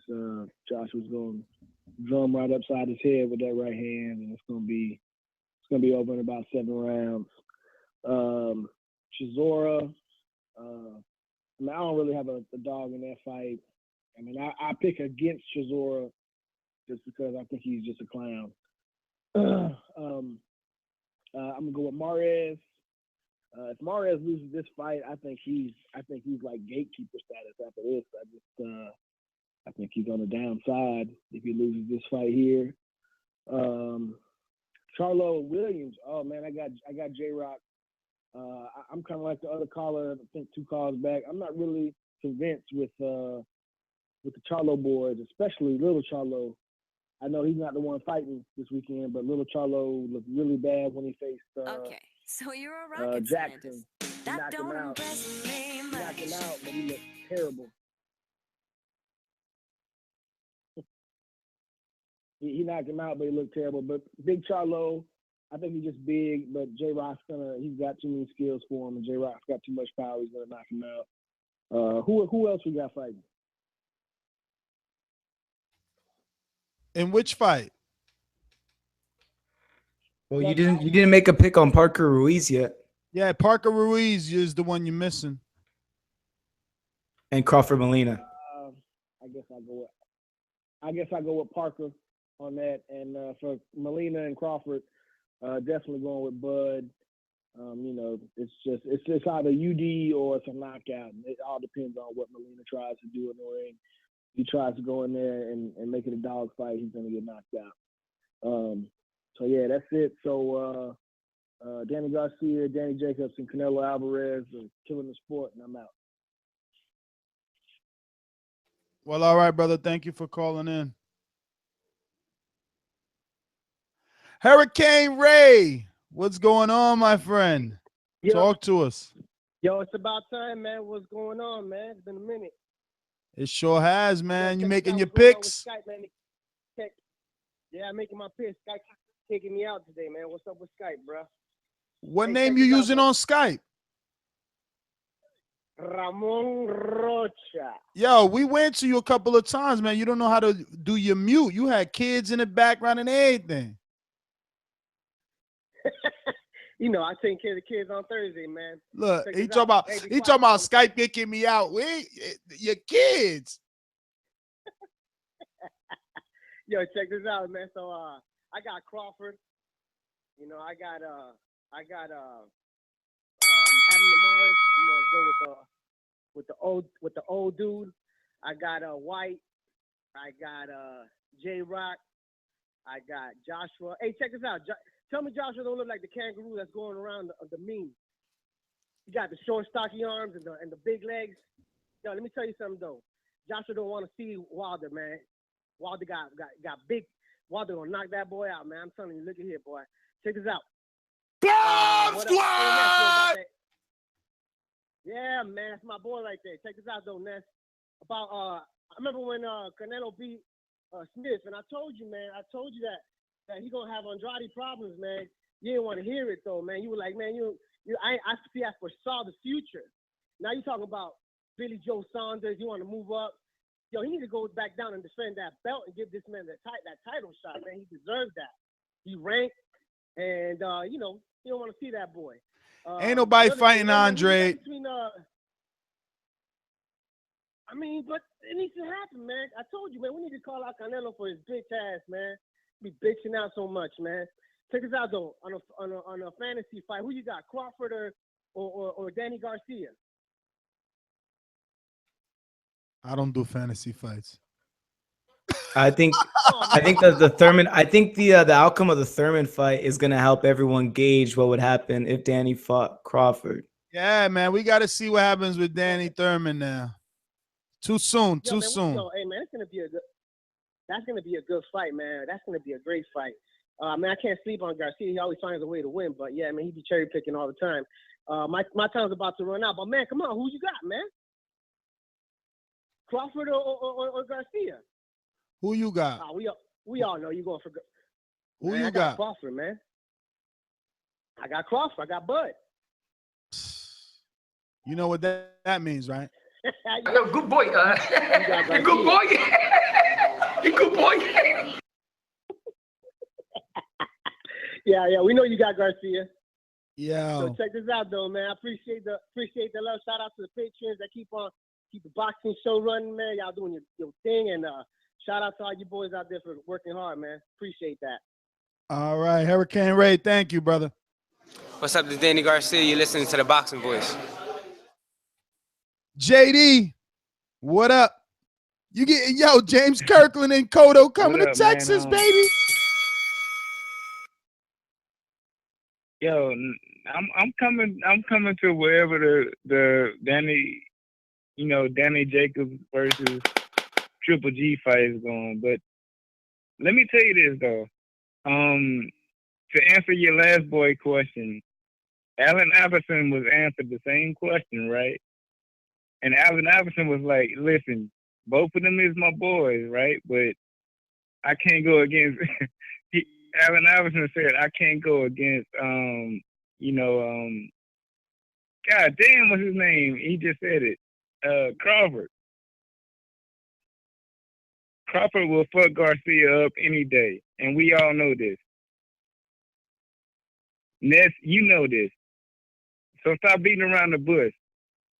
He asked you a Never been the lame-o. Never been the lame-o. I saw that. So stop beating around the bush. All right. So to answer the last boy question, yeah. Garcia would get his ass whooped against any top guy. Y'all need to stop. Please stop playing and acting like this boy is a top guy. Talking about playing, what's up with you, JD? Are you playing? Are you gonna make your picks, or are you gonna beat around the bush? You gonna beat around the bush? He don't pick nobody but fucking right. Daniel Jacobs. Nah. All right. So let me. All right. So I'm going with the Lions Den on this call. Charlo. Lions only, please. Yeah, Lions only. All We right. not playing. What about Parker All right, Ruiz? so I'm going Parker, of course. Charlo keep going. Cuellar Mares. I'm going Cuellar. Joshua Keep going. Molina. Joshua. Oh man, that's a tough one. Wow, he said But it's tough. I'm going to pick Joshua. You're such a faker. He said it's tough. What about Derek Chisora, Dylan White? Nah, it's tough. I'm going Dylan White. But I'm not going for that tough guy throwing the table shit. I'm going Dylan White. Go ahead. No, I was going to say, all right, brother, we're going to get to some other callers because they are coming into, it's 9:49 around here. I want everybody to check their iTunes and TuneIn and Stitchers and Overcast and Google Play and however it is that you listen to this wonderful show. If it's here on YouTube, remember to hit that thumbs up and hit that subscribe button. But check your feeds. There's a lot of shows that we've been doing most recently. So just want to remind everyone, because of that, we're trying to wrap it up for 10 o'clock. We're going to go to 270. You might be a first-time caller, 270. Am I right? Nah, this is Jamie from Kentucky. I called maybe a week ago, I guess. Second-time caller. All right. Might have been one of those days when the producer doesn't work. He's here every Thursday and Sunday, so we got you for sure now. Talk to us, Jamie. Cool. So what I got, first of all, Christmas is coming early. This is going to be a big weekend. I don't know how I'm going to be able to catch all this. My DVR is going to be pretty full. But as far as the fights go, man, with Parker and Joshua, I think they're kind of the same thing. I mean, their opponents weren't put there to win. You know what I mean? Because they both those guys have been tagged for bigger things. You know, people see good things out of them. They're going to be names. So, you know, when they pick their opponents, I'm sure that they were thinking long term. You know, anything can happen, but you know, I think they're both gonna win in a walk. I mean, I don't know why everybody gets got to hate on guys with muscles anyway. I mean, geez, but you know, sounds like jealousy. But on Crawford, man, Crawford is he's gonna stop Molina. I think he's gonna knock him out in like the 9th round. The reason I think that is he caught a lot of criticism after the Postol fight. People were talking about how he's not a closer and how he's, you know, just trying to get cute and coast in the last rounds. He's not going to do that. I mean, HBO sees him as a star. He knows how important it is to look credible as far as drawing a crowd. He's going to make a statement. Now, the big fight, the one that everybody's looking forward to, I'm looking forward to, is J-Rock versus Charlo. This is going to be, I mean, this is the kind of fight that we don't get very often. These guys are evenly matched. And frankly, it's kind of it's like the perfect TBV fight because it's all about eye test versus resume. Now, the thing is that Charlo's got the better resume, but I think we inflate it because he's got a twin brother, and we get confused sometimes, at least I do, about who all these guys have fought.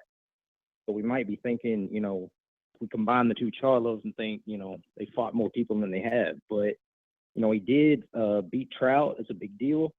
But, man, J-Rock, at least from what I hear, is he's all about, you know, boxing history. He's all about putting in the work. He's all about being serious. He's hungry. This is his shot. He knows it's his shot. I mean, in a world, you know, the real world, you know, having heart, that doesn't mean everything. In skill, we usually beat heart, but he's got skill too. And so I'm going to take the guy with the skill and the heart. J-Rock wins that one. As far as Dylan White and the table thrower, I'm going to take Dylan White. And I don't know enough about Cuellar to really make a pick. So that's what I got.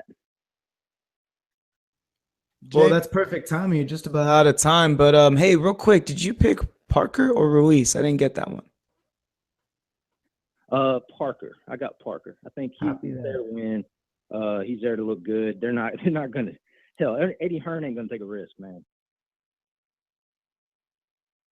All right. Well, thanks for calling in, Jamie from Kentucky, man. We just keep getting bigger and bigger. Jamie, you got to spread the word, man. We need a few more Kentucky calls. You might be our first Kentucky caller, unless people have been staying quiet about that. Okay, so we got Jay Winner. Talk to us. Yeah, what up, Boxing Voice? What's good? What's good? What's good? Yeah, man, let's go champ. I just had to say it. So picks, correct? Yes. AJ, I think that's kind of a clear choice. We know that he's going to get the bricks off that boy. I mean, people say that Molina's hungry, but let's be honest. We've seen other boxers who are completely ripped, and if you got skill, I think that kind of gives you an edge. So that's that. Crawford, honestly speaking, I think I would love Crawford to knock this dude out within the first round, only because, you know, people want to put him against possibly what's the favorite guy? Oh, Danny Garcia. This dude. No, not that. The dude who's the senator. Pacquiao. Who just won? Who just beat? Thank you. There you go. So I think if he gets a spectacular knockout, you know, something that just lights everybody's eyes up, then we can't deny him, even though people don't like necessarily his laid-back personality. So I think that'd be a good way to stoke that fire. Quite honestly, I want Chisora to win, only because, I like the bad guy. You know, Chisora's a jerk. But, I mean, boxing needs that. You know, people say it's not good for boxing, but in all honesty, personality makes sports, period. You know, we watch movies because we like a particular actor. You know, we like our favorite sports team normally has our favorite player. So the boxing's the same thing. You follow people who you like because you like something about them, whether it be a backstory or their personality. So personality is good. Who else we got? Charlo and J-Rock. I'll be honest, I don't know much about J-Rock, but I listen to the callers and hear kind of stuff that they're talking about. I don't know. I'm a little more interested in seeing how this thing runs out. I like the Charlo brothers. I kind of like their background. It seems like, you know, those Texas boys are coming on strong. So I gave them a shot, but now I might have to go back and readjust that thought. So for that one, I'm gonna say Charlo with the asterisk. And who else we got? Parker, I believe. Yeah, Parker Ruiz, and we're almost out of time. So you got Parker versus Ruiz. Who do you got for that one? Parker. And going back to the Chisora Dylan White, did you already make a mention on that one? Yeah, Chisora. I think I don't. My mind says Chisora. My heart says White, but I want Chisora to win.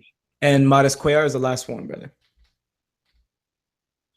Oh man, I don't really know about. I know about Adamaris. I don't really know about the other dude. So I guess I'm gonna just go with what I know. So I say Adamaris.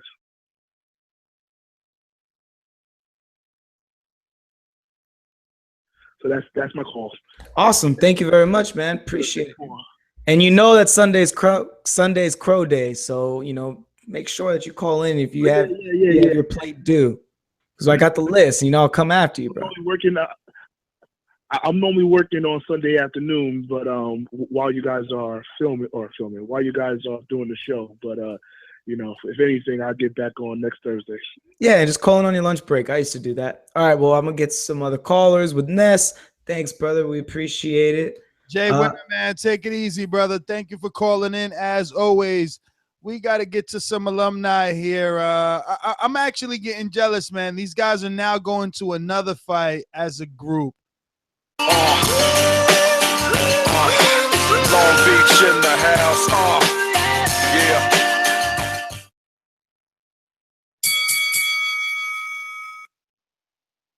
Yes, sir, man. We're going to be at the fight. I'll be there trying to instigate a fight between Matt and Paulie Malignaggi. You heard about that too.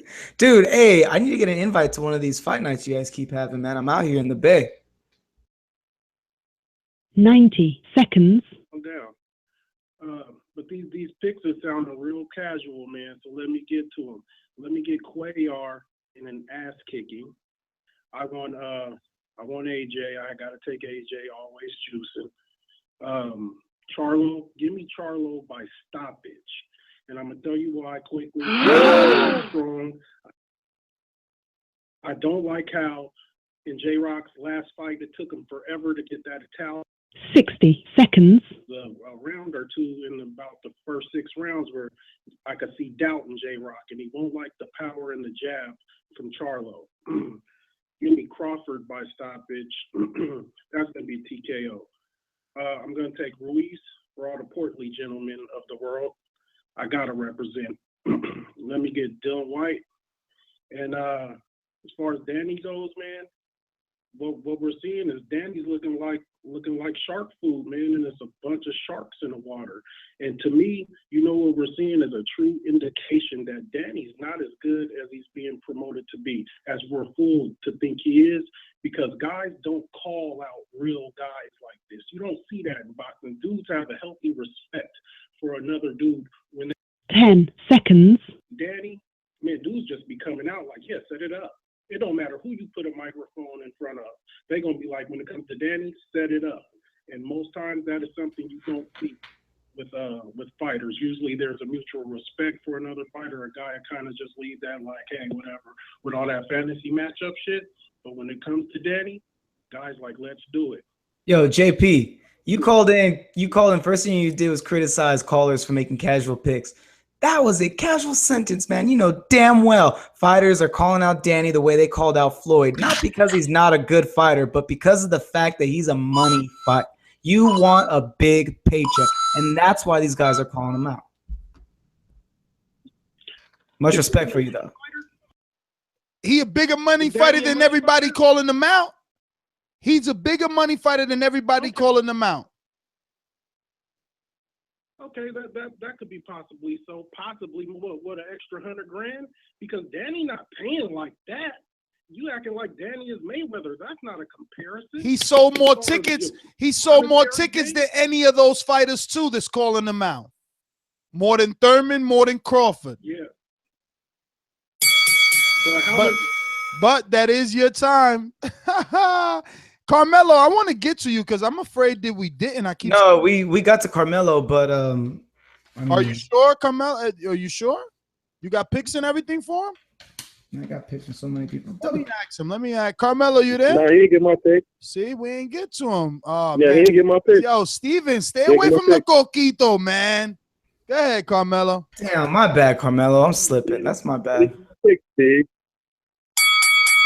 It's all right. Let me make my pick. I got Parker over Anthony Joshua.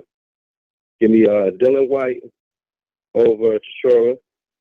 Also, let me get of course Terrence Crawford. I think Terrence, the Charlo and J Rock one is a super tight one.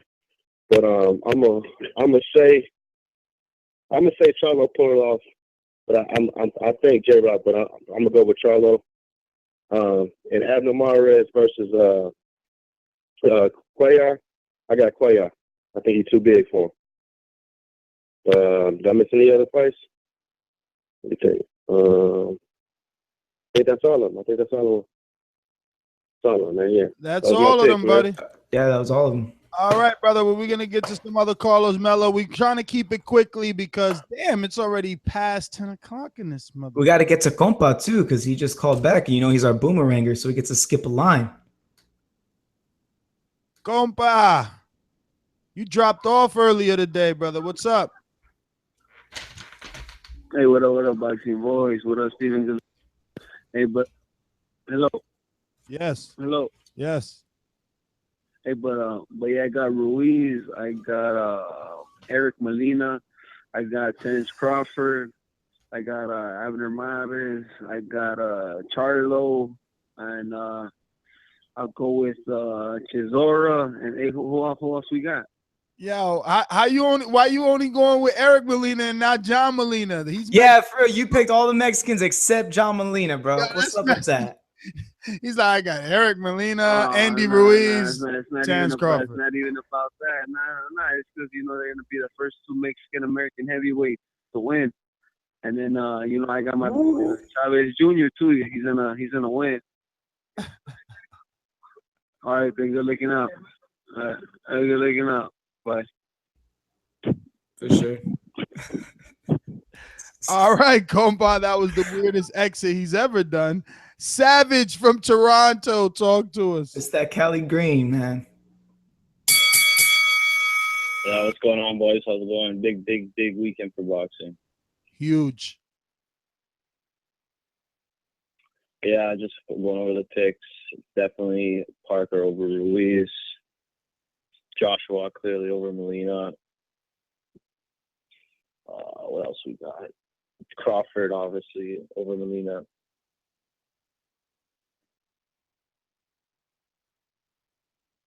What's on this? Oh, I got Stevens back. I'm picking Williams for that shit he pulled on the producer.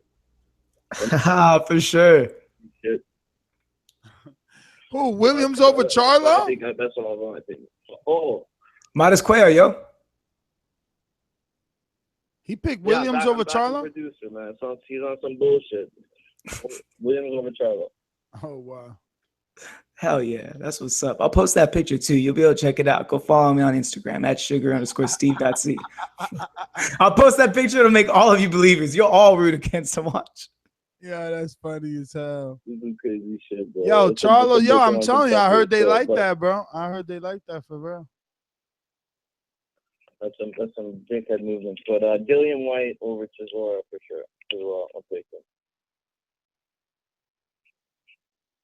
You got all those produced? That's it, brother. You picked. No, I got them all, but what about Mares Cuellar? Oh,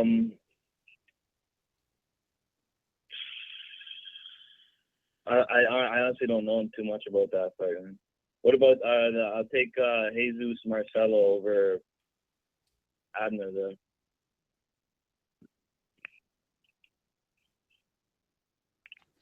Well, all right, Savage, I want to thank you for calling in. Listen, if you're listening to this or watching this on YouTube in the future, present or past, hit that thumbs up button because that definitely helps with the visibility of the show. Want to thank everyone that called in, but we finally have come to an end. Man, I've been here so many times today. I feel like it's Groundhog Day or the new movie with Tom Cruise and shit. Whatever it's called. What is it? Like repeat something? Yeah, I think that's why I got confused about Carmelo. Emily Blunt or something like that. Emily Blunt. It is absolutely Emily Blunt. I know specifically because it's the most amazing last name ever. Yeah, yo, dude. I've been here for a lot of hours, so it's time to go. I think that's why I got confused, Carmelo. I wouldn't just leave you out in the rain like that. I think it's because I thought I went to you on an earlier show. That's my bad. Dan, look, all my batteries need to be. All my mouses need to be batteries replaced and shit. Doing too much work. And listen, you guys need to be hitting that thumb up and sharing this. Like Monster P said, it doesn't just help to just hit the thumbs up. You must share it on social media. Those were two phenomenal interviews. Think about the fights that we could start if the right people hear that interview with Brian McIntyre talking about Danny and Angel. No, think about the fights we start once we have the studio and we have Brian say that in front of Angel. Exactly. And they just go at it right there, live. You got to get us there. Support us on Patreon for that exclusive content. I'm your host, NesGTO. Find me on Instagram and Twitter at NesGTO and my producer. Yo, I'm Steven Calderon. You can find me on Twitter at Calderon92 and on Instagram at sugar_Steve.c. Shout out to Savage for getting my back with the Williams pick. You guys see the pictures before the weekend fight. Follow our other co-producer who sets up all the wonderful interviews that you guys get to hear here. Good night, everybody. Follow me on Instagram and on Twitter at the Monster Peas. Thank you. Later, guys.